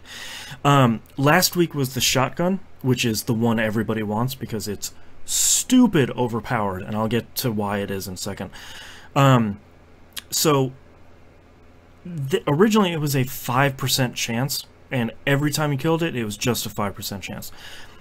Recently, they've changed it, and they're doing this for other stuff, which is great. Every time you clear that boss, it increases those chances by 5%. Okay, so they're doing something similar to what Dota 2 did with its chests, where as soon as you have something, it takes it out that chest for you. Yeah, and it's clear it 5 times, you have a 25% chance next time. You don't get it that time, you have a 30% chance next time. To make things even better, once you finish Wave 7, you activate basically one of the towers that activates Escalation Protocol, it brings you back to Wave 6 instead of Wave 1. So you have a really great farming group, farm the crap out of it until everybody gets their shotgun, and then everybody can go, which is basically what we did. So that was really great. I got the Escalation Protocol shotgun. I didn't realize why it was so powerful until I got it. It is, number one, a full auto shotgun, which is really great. Yeah, it's Destiny, so the shotguns are insane. Yes, it holds 8 shells before you have to reload, which is really good. And the thing I didn't understand why it was so strong, when you melee an enemy and then shoot it with a shotgun, you do crazy additional damage. I'm talking, you put 4, 5, 6 shotgun shells in a boss and they're done. Oh wow. Just because you meleeed them. It is stupid strong. And I didn't understand why that was until I actually got it. I just got a message from Musim on PlayStation. I bet he's wants to play Destiny. I now understand why it's really good, and it probably won't be. Musim just said, "You guys want to try the Nightfall tonight?" So that's really good. I played a bunch of competitive Crucible playlist. Yeah, I saw you prestiged. Congratulations. I prestiged on the non-competitive, on just the regular. Okay. So that's my first of 5 prestiges I need to do this season. So 1 out of 5 is done. That I'm making my way. I played the new competitive PvP game type called Breakthrough, and boy, do I not like that at all. So you have 2 vaults, one on each side of the map for each team's spawn point, and then you have a breaker in the middle. You essentially, your team has to hang on the breaker long enough to hack it, basically a bar fills. When you hack that, the other team's vault opens. You go stand on that a little bit to break their vault. Okay. I don't know how to explain. It's not fun. It sounds a little bit like not Conquest. Is it maybe Control? There's a mode in Battlefield 4 and Battlefield 1 which is very similar, which is like you end up with 3 points on the map, and if you like the middle is neutral, 1 you, 1 them. Right. If you take the neutral one, it extends it to 1 point further for them. Gotcha. And it's basically like a tug of war, and then they can come back and take it back the other way as well. It's not like it's locked. It's just you can go backwards and forwards. So the most frustrating thing about this is, number one, it's only available in the competitive playlist. Okay. Which, in Destiny parlance, is very sweaty. These are very difficult, very high-stress matches, because everybody wants the cool weapon that you get for ranking up. There's something in Destiny now called Crucible Labs, and maybe every month and a half, they'll beta test a new PvP game mode in there. And they're really open about taking feedback, and everything's great. They needed to test this in Crucible Labs. It's the only one they haven't, because if nobody captures the breaker in the middle of the map, the match doesn't end. Oh, wow. There is no timer on the match overall. There's just a timer on taking over the vault. So if you run into a bunch of people that just want to farm kills or just make your life miserable, they can, until you leave, because there's no stopping that match. And for a competitive game mode like that, that's unacceptable. Yeah, in any level of game, that is unacceptable. In a AAA level of game that at this point you've spent $120 in, Right. It's super unexpectable. Unacceptable. I just don't, and that's one of those things that I don't understand how that got through testing, because it's so easy to not play the objective in that match and just have it never end. And I don't. It's baffling. So that's a bummer. They added control and clash to competitive, which is really great because that means I can win some matches. Because I am really bad at the other two game types in there. Yeah. But as you can tell from Musim's message here on PSN, Musim and I have been playing a lot of Destiny 2 together, and it has been really, really great to play Destiny with people. Yeah. Shockingly. Well, see, that's what I like is I hate competitive modes in general these days because I've had enough of the vitriol and hate in the world at large, let alone directed at me personally because I didn't do something in a video game. But I love a good co-op. Like, especially if you can get a squad together, it doesn't matter what anybody else says. If you all play together and you have the same attitude, that's the best part of multiplayer games. And that's why we've been playing a lot of Gambit. We can get 4 of us together, play that cooperative competitive, so we can get a little bit of both, but mostly the cooperative stuff. And a match lasts anywhere between 10 and 30 minutes. You get rep either way. You're probably going to get some loot. Everybody wins, and we have a good time. So that's... Destiny 2 is still really great. I've also been playing a bunch of Hollow Knight. I did finish... I got the first ending, so for anyone that is looking to play Hollow Knight, one thing I forgot, when you get up to the ending,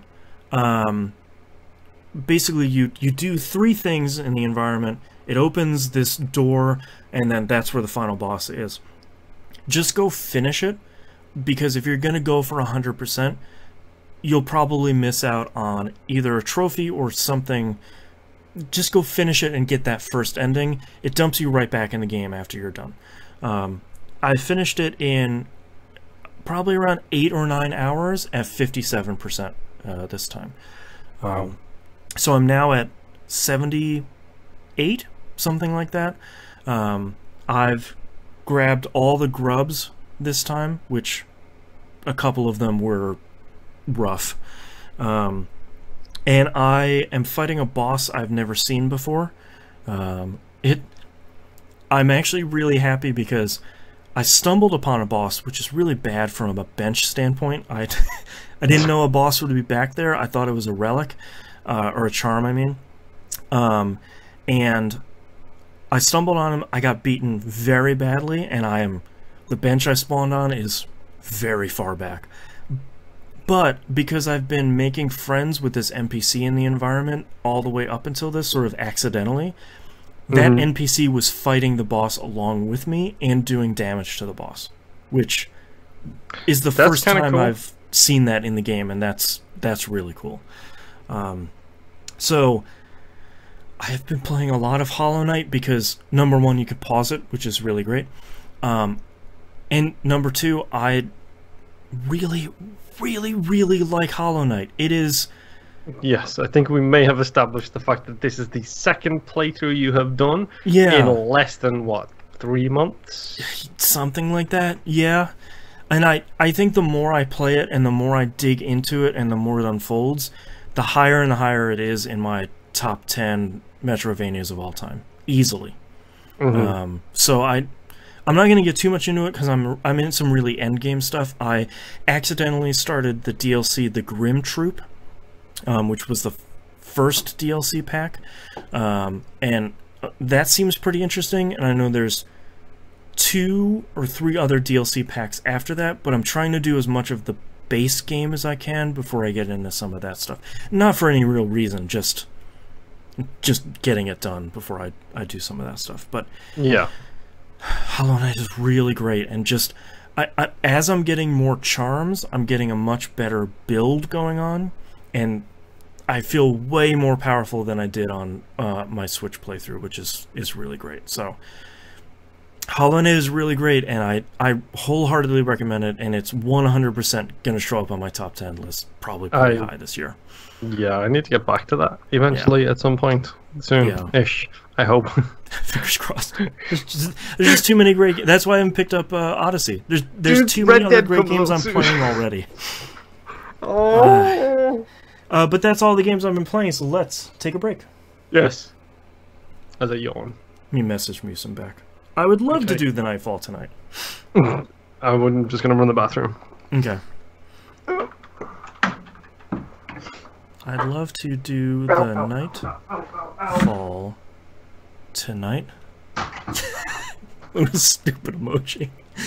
I'm still recording TVGP, but I should be on later before I edit. Okay. Hello everyone in chat. How is everybody doing? Let's fire up news stories here. Let's see what has happened lately. I haven't looked at anything today. You can stack 200 Goombas in Super Mario Odyssey. Okay. Doctor Who giveaway. Luigi's Mansion. Something about MMOs. Into the Breach speedrunner completes game at blistering speed. Yeah, I want to look at this. How fast did they? 11 minutes? The what now? They custom squad any percent 2 island easy. Okay, let's oh, you know what? I actually don't have. Let me I'm gonna change scenes here.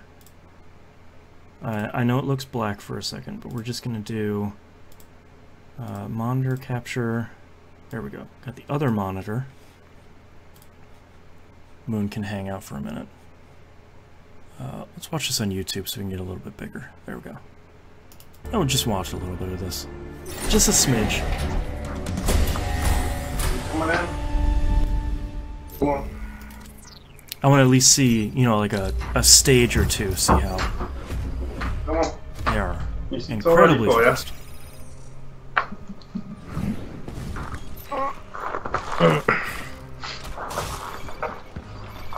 The hell are you playing?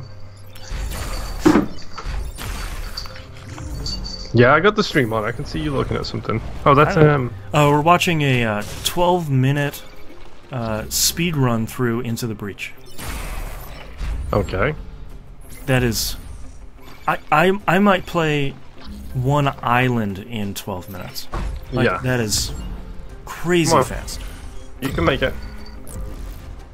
All right, we'll switch back to the stream. That is incredibly fast. I liked the reveal of Luis there. Oh, it was also revealed in the Skype window in the top right corner. Yeah, but I moved the window over there, and suddenly there was a hugging cat. Mm-hmm. All right, what time is it? 4 o'clock. All right, we should knock out the rest of this pretty soon. Yep. Then go back on your seat.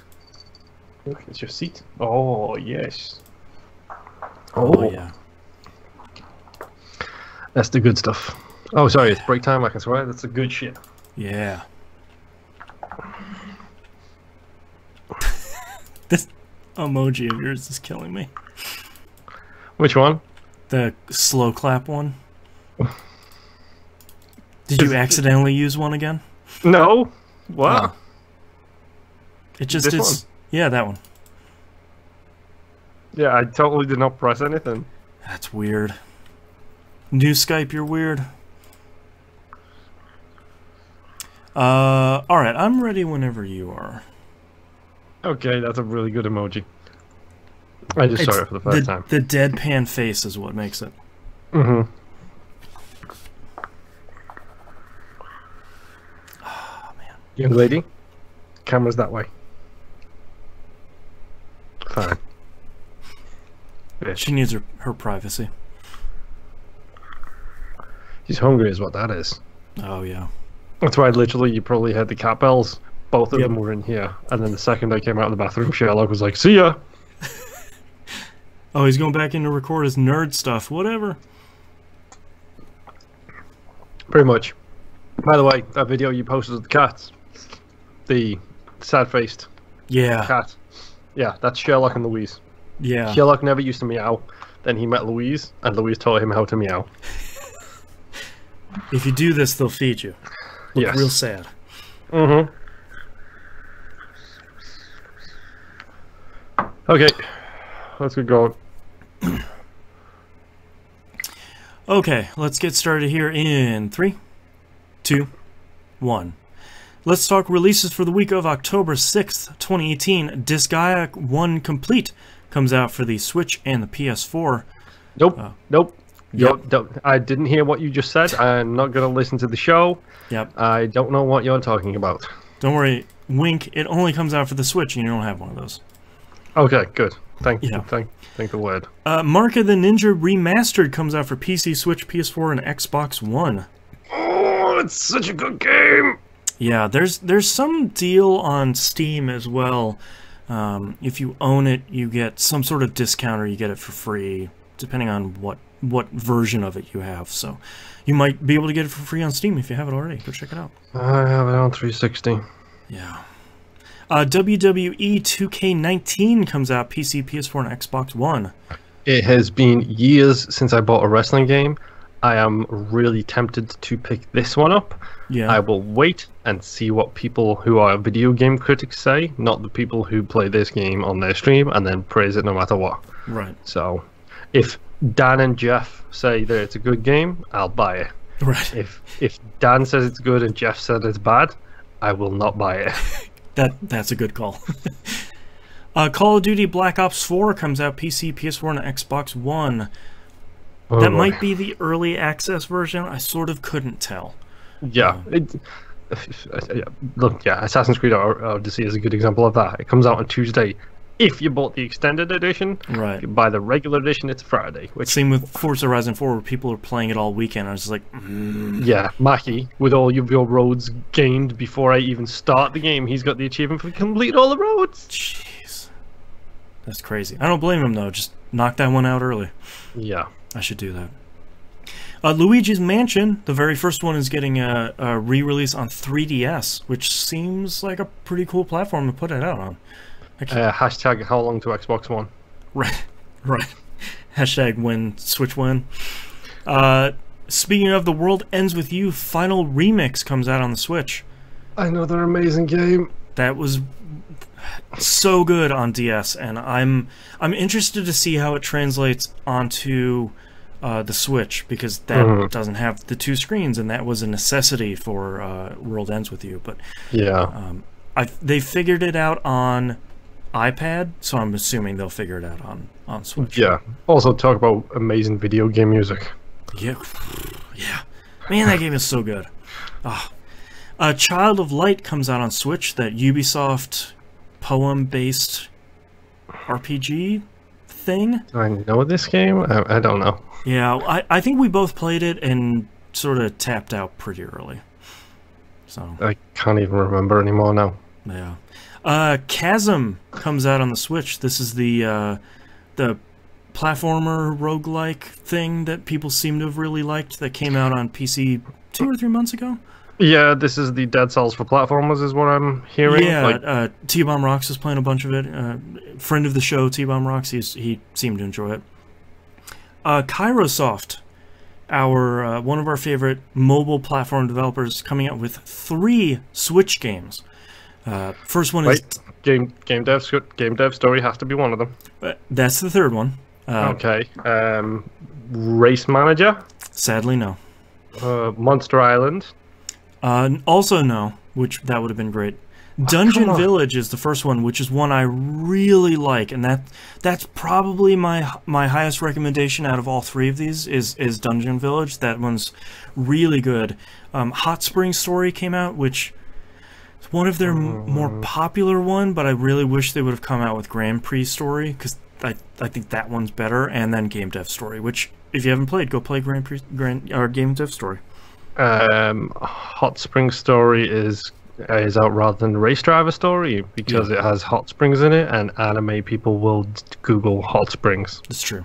It's just unfortunate because it's a little more similar to game dev story than GP story is. Yeah. So, but I mean, go play game dev story if you haven't. It's probably still really good. It is. Yeah. All right, let's move on to news stories. I don't know how to flip the coin on this one, but a deal has been reached to finish The Walking Dead, the final season, Telltale has said. Ironically, the creator of The Walking Dead comics has a production studio which now has a game development arm, which is called Skybound Games. They're going to be finishing The Walking Dead final season. I'm pretty sure Skybound have been associated with Telltale before.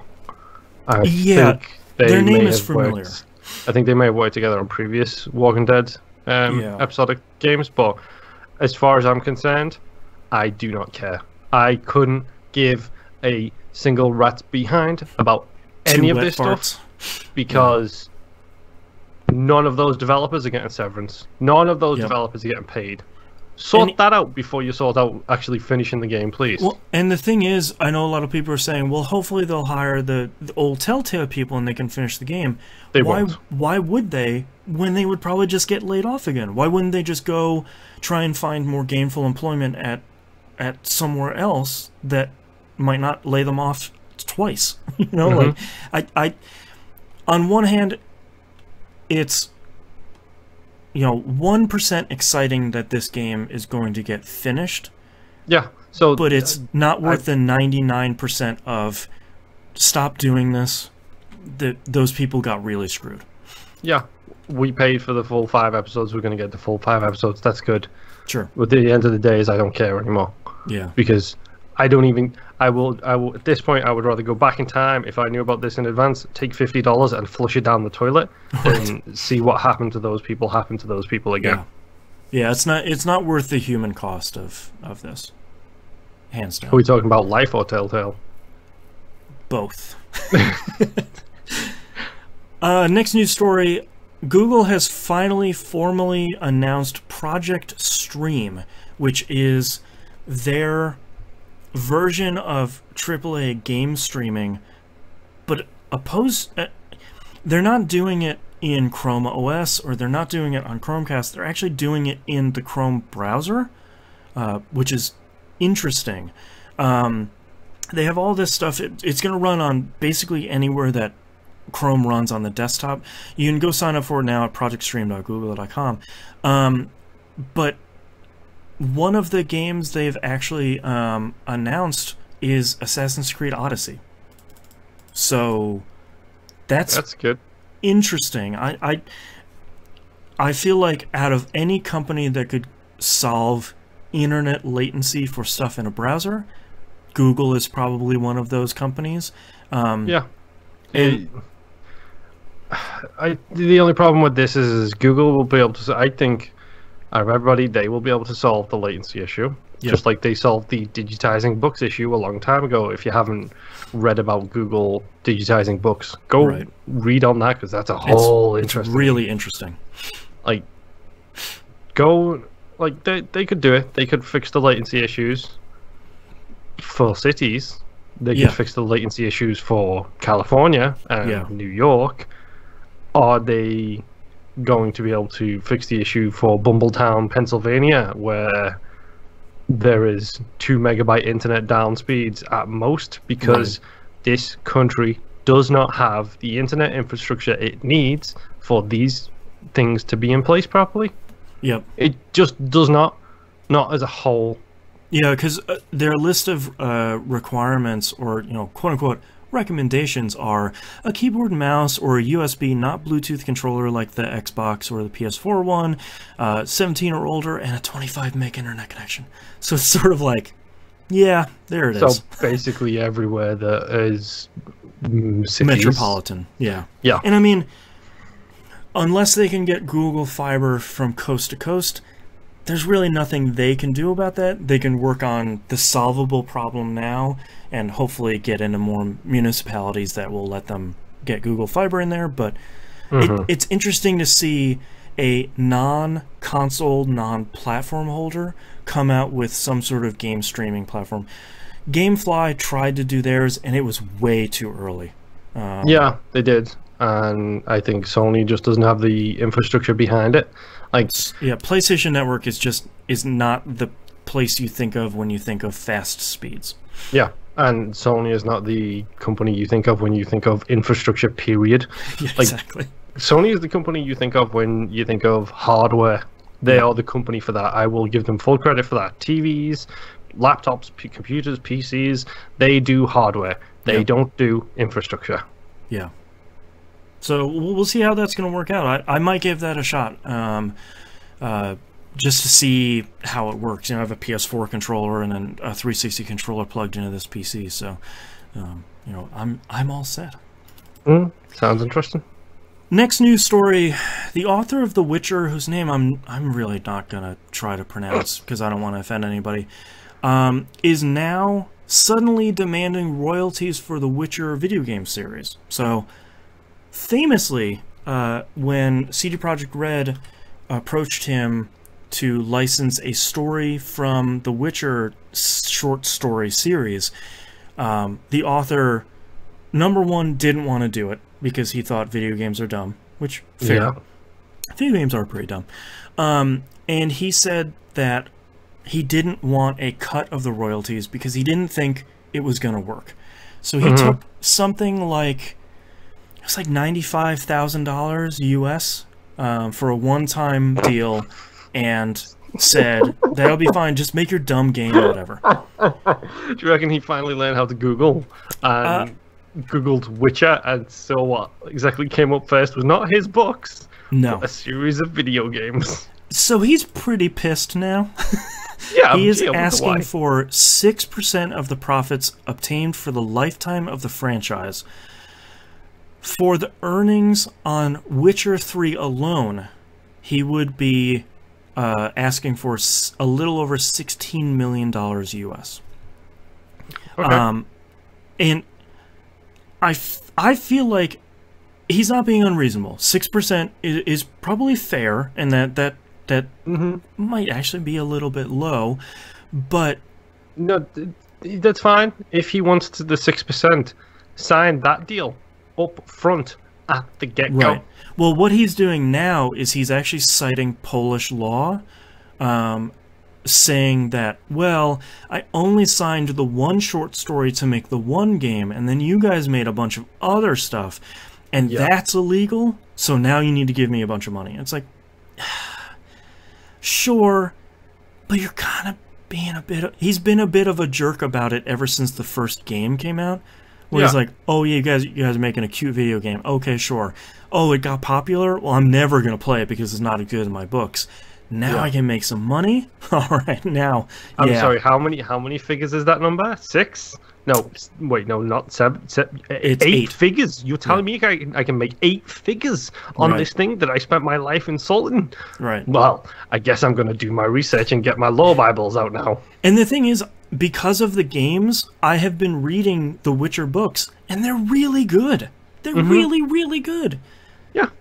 But you don't have to be a jerk about it. No. You can just say, like, hey, we signed a deal, and this thing got way more popular. I'd sort of like what I'm owed as the person who made this universe. You know what the funny thing is? It wouldn't honestly surprise me if he went like a gentleman to CD Projekt Red and asked them. I'm pretty sure they'd probably just say, fine, here's a check. They'd say, sure, you made us very famous too, so we'll each do right by each other.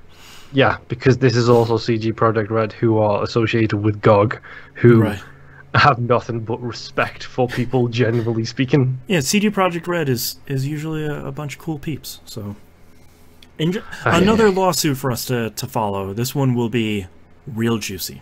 I'm hoping it's going to be short. I'm hoping it's going to be a case of, here is the suit, slide here a briefcase across the table. There you go, problem solved. Yeah. Next news story, a report coming out that Nintendo is going to launch an updated Switch console in 2019. I was really surprised to see a whole bunch of people freaking out about this. Apparently forgetting about the 3DS or the 3DS DS, or the DS or the Game Boy Advance or The Super NES. Yeah. Or the NES, which had 2 models. Like, this is common for them. They'll probably make the bezel smaller, because the bezel on the screen is pretty big. They will probably make it weigh a little bit less, and maybe have a longer battery life. And that's it. I'm trying to think of Nintendo platforms that didn't have multiple iterations. GameCube. And the N64? Yeah, the N64 only had 1. Yep. And the Wii... No, the Wii had the Wii Mini. And they had the Canadian Wii, which was red and didn't have Wi-Fi. It only had Ethernet in it. Yep. That was the other version of the Wii Mini. And I don't think the Wii U did. Wii U only had 1 version, too. So the bad ones. Yes. the non-selling...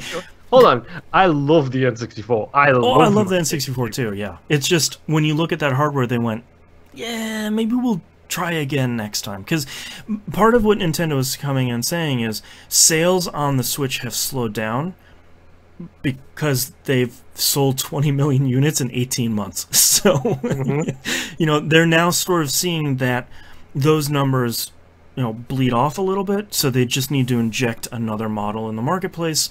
You get a bunch of collectors buying them, you get a bunch of people that maybe don't have the original version of the Switch now buying it now that it's brand new. Yeah, they'll fix some of the controller issues, please. Yeah, there's a whole bunch of people who are second-gen buyers who will only buy something after the second gen has come out because, let's face it, that's a safe way to do it. Every single first gen has issues. Yep. And last but not least, one of the more disappointing news stories this week, Castlevania Requiem, the double pack of games coming out on the PS4. Symphony of the Night will not use the original localization. So, what are we not getting? Castlevania Requiem, I'll still buy it. But you had one job. What is a man... You know, like, you just needed to do... People want the bad version. They don't want the PSP one, which is retranslated and revoice acted, and it's almost a little too good. Yeah. I don't want that. I want the bad one.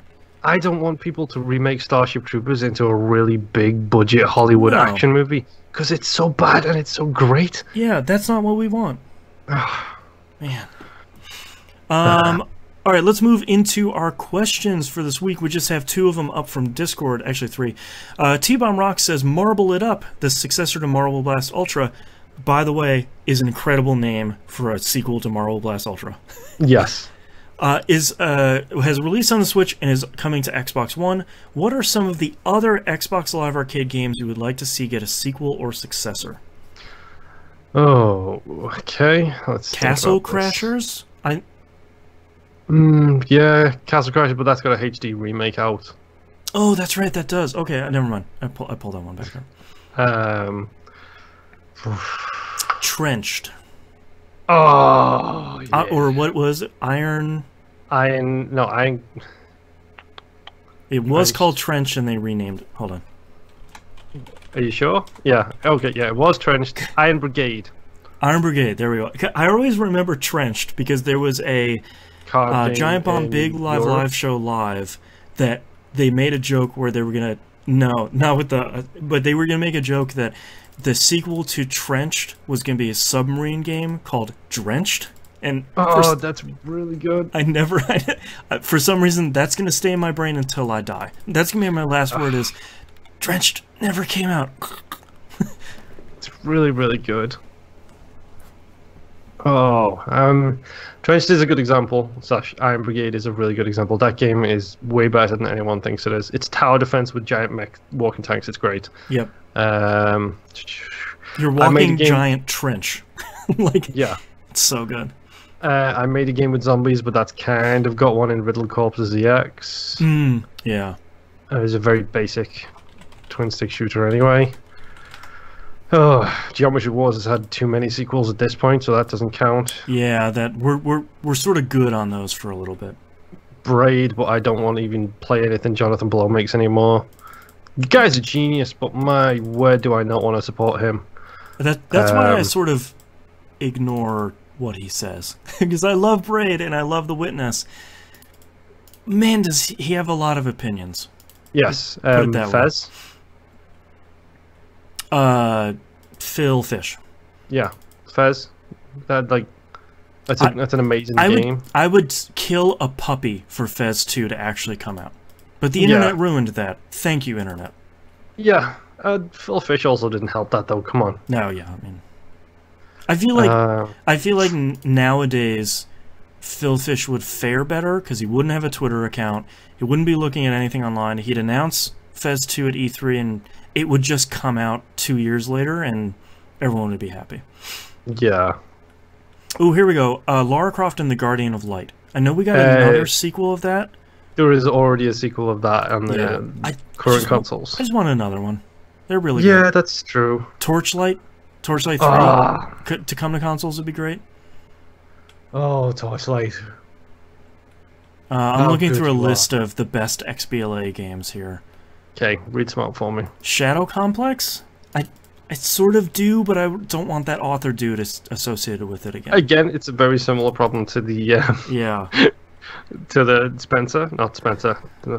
I'm getting my people mixed up now. Scott Pilgrim vs. the World. I don't want a sequel of that. I just want the licenses to be resolved so it can actually come back for people that bought it. Yeah, because that sucks. Mark of the Ninja, Super Meat Boy.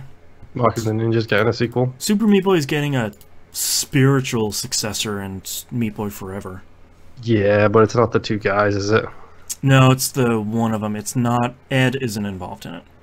Yeah. It's the other guy. Whose name I don't remember. It's sort of funny because like most of these lists are the same. Braid, Dustin Elysian Tale. You know, oh, there you go. Half Minute Hero. Mark of the Ninja, which we just talked about. So many sequels. I think the problem now is we've got so many, even if they're not sequels, there are spiritual successors to them all at this point. Or they got ported to PS4 and Xbox One because they were so popular on Xbox or 360. Plants vs. Zombies somehow hasn't gotten ported over to PS4. Because now they make basically the Battlefield for kids that happens to give them a ton those games are so good. I know.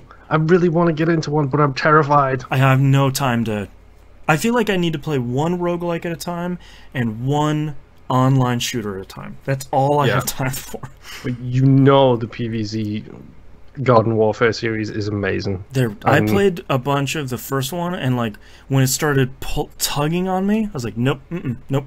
Gotta put it back in the collection. Can't do that. Yep. It's Overwatch with plants. Come on, folks. Yep. No, it's more like Battlefield with plants. Yeah, that's true. Yeah, it's really good.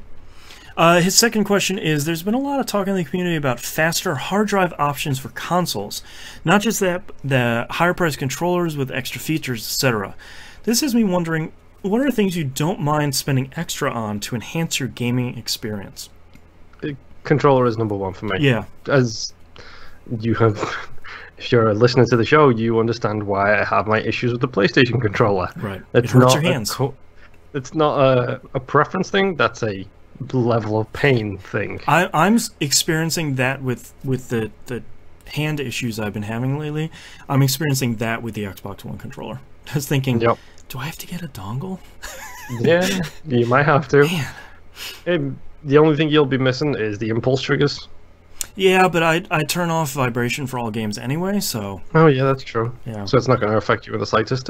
Which is a bummer for Forza Horizon, because that stuff is so cool, but... It's so I cool just want the trigger vibration, not all the stuff. Yeah. I mean, the big thing for me is like hard drive speed and stuff like that for loading. That doesn't really bother me too much, because to be completely honest, I'm English, so I drink tea. Yeah, so take a tea break. When I hit A on loading Forza or Odyssey, yeah. Guess what I do? Marvel Puzzle Quest. Yep, Marvel Puzzle Quest, and put the kettle on. That's what I do. I feel like controller has to be number one. This is going to be sort of a weird choice though too. TV. Is I feel like if you spend $50 on a TV, you're going to get one that works, but between your controller and TV, like those are your two primary methods of interfacing with your console. To me, it's worth the investment to not have like, oh, I've had this TV for 6 months, now I'm having ghosting issues, and I have light bleed from 10% of the one side of my screen. That's the stuff that's going to drive you crazy. That was the thing with me. Like when I got my TV I'm currently using now, it was because I was using a TV from like 2007. Right. Like it didn't even have 1080 on it. It just did like 980. 720p. It was bad. Yeah. It was a bad TV. Yeah, and that's when you invest in the right TV that you're going to have for another 10 years until 18K displays and Super HDR comes out. Yep, which for those who are curious, my TV is now on sale. It's down to $300. So if you're looking for, as I did the research when I first got it almost a year ago now. Wow, I've had that TV for almost a year. It is an excellent starter entry into the series. It is an older TV at this moment. It's 2 generations out, but I ain't complaining because it's 4K, it's HDR, and it's amazing. It supports HDR10. It's the TCL line, like the T400 series. Those are incredible TVs that support the most popular standards. So, and they're super cheap. They're way cheaper than they should be for the quality. Yeah, because at the end of the day, it feels like they are made for gamers. Yep. Like, that's what they feel like. Yeah. I can't wait in 10 years' time when TCL becomes one of the big names in TVs, and I have to pay 5 times as much for the same equivalent TV because they have a name brand all of a sudden. Bummer. Last question here comes from Bearded Lady, aka Mrs. Moonpier. In the AC series, what older installments that fell flat do you think would have been better received if they were reworked in the style of Origins and Odyssey? 3. Yeah, this is a really good question. I think this is a great question because there are about 800 Assassin's Creed games, and there aren't a lot of franchises you could ask this question about. But I feel like 3... If 3 would have gotten a different coat of paint on it, or maybe if the 2 trilogy weren't so great. Yeah. It's like a bad 1-2 punch. Like Ezio was a great character, and the next person couldn't live up to it. And 3 just kind of wasn't as polished. Here's my question, though, is did they do it deliberately? And oh, maybe. Let's talk conspiracy theories here. So Moonpier conspires against Ubisoft. Right. So did Ubisoft deliberately create such an insufferable person to be the assassin in Assassin's Creed 3? Because number one, it was going to get rejected anyway because it was American history. Because all Americans would hate it. Yep. Because that time period especially is a very touchy subject for Americans. It's very well known. Yes. Did they do that knowing that they could write that off as it did okay? Because is it Edward? Yes. So charming, and he is a pirate. Mm-hmm. So did they do it deliberately knowing that people would welcome a charming pirate with open arms after the fact? So you're saying they pulled a Smashing Pumpkins? Made one really bad album, so the next one was really great. Yeah, they apparently Billy Corgan, aka William Corgan, as he likes to be called now, when they put out that series of EPs when they came back, sort of says he purposely made them bad, maybe retconning a little bit, and then when a good album came out, everyone was like, oh, thank goodness, it's a good one, it's pretty good. So yeah, maybe.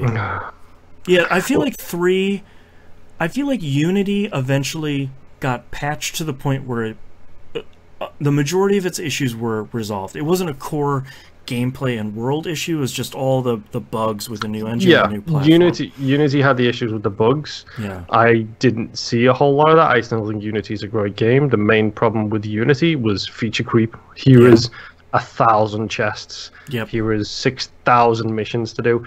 I'm feeling a little bit like Odyssey might be heading down that line, but I'm reserving my judgment for that for later. Yeah. I feel like the honest, not counting spin-offs or anything, 3 has to be the right one. You give me 3 where you just, let's take the Origins aspect to this. You dump me in the middle of a town in the forest in America as a Native American. You let me explore that area. You let me explore it the same way they did in Origins. and then you slowly but surely bring out the rest of the world. Yeah. Rather than this guided storyline that they have. Like, Yeah. I think 3 would benefit the most. Yeah. All right, that's all of our questions for this week. Thank you so much, everyone, for listening. If you'd like to visit us, you can do so at tvgp.tv. Find and follow us everywhere on the right-hand side of the page. Patreon, patreon.com/E1M1. The ones are numbers. You can get all the cool behind-the-scenes stuff, including, don't forget, the early access for We Roguelike It, which is starting this week. And Game Club. That's right. 2064 Read-Only Memories still happening. We have, I think, 2 weeks left because we had a long month. I need to finish that game. I need to start that game. Yeah. And don't forget to follow us on all of our live streaming places so they will let you know when we go live. We'll see you all next week. Bye. Okay. Oop. Titles time. It sounds like my kid finally woke up from her nap, so we need to blow through this. The timing is perfect. Yeah. Okay, you ready? Yep. Hashtag 2018's greatest game developer. Tutorial Island. Hardcore Flirting. Merc versus Merc. Number 1, How Dare You. I'm going to give you so many bars, Moon. Hashtag Forzathon. The word hashtag Forzathon. Not hashtag, but the word hashtag Forzathon. My guy is fabulous. And I didn't hear what you said there. I did Hot New Releases, Real Hardcore Flirting, which I really like. Sir Lycanthrope the Fifth. Merc on Merc, Boat Stuff, Tutorial Island, and number 1, How Dare You. I like Sir Lycanthrope the Fifth. That is a very apropos of nothing thing. Yeah. That's a very show title. I also like Real Hardcore Flirting.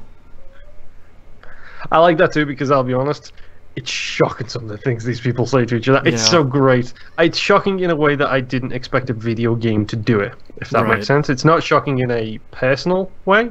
It's shocking in just, oh, you went there. You went there, and you're a video game. I can tell you were made in Europe. Let's pick Real Hardcore Flirting. I like that one. Alright, starting in 3, 2, 1. This is That Video Game Podcast, episode 572 for October 8th, 2018. Real Hardcore Flirting. Top 5 things you won't expect them to say. Alright, I just heard my kid try the doorknob on this door, so I'm gonna go. Thank you everyone for listening and watching. We'll see you next week. Bye.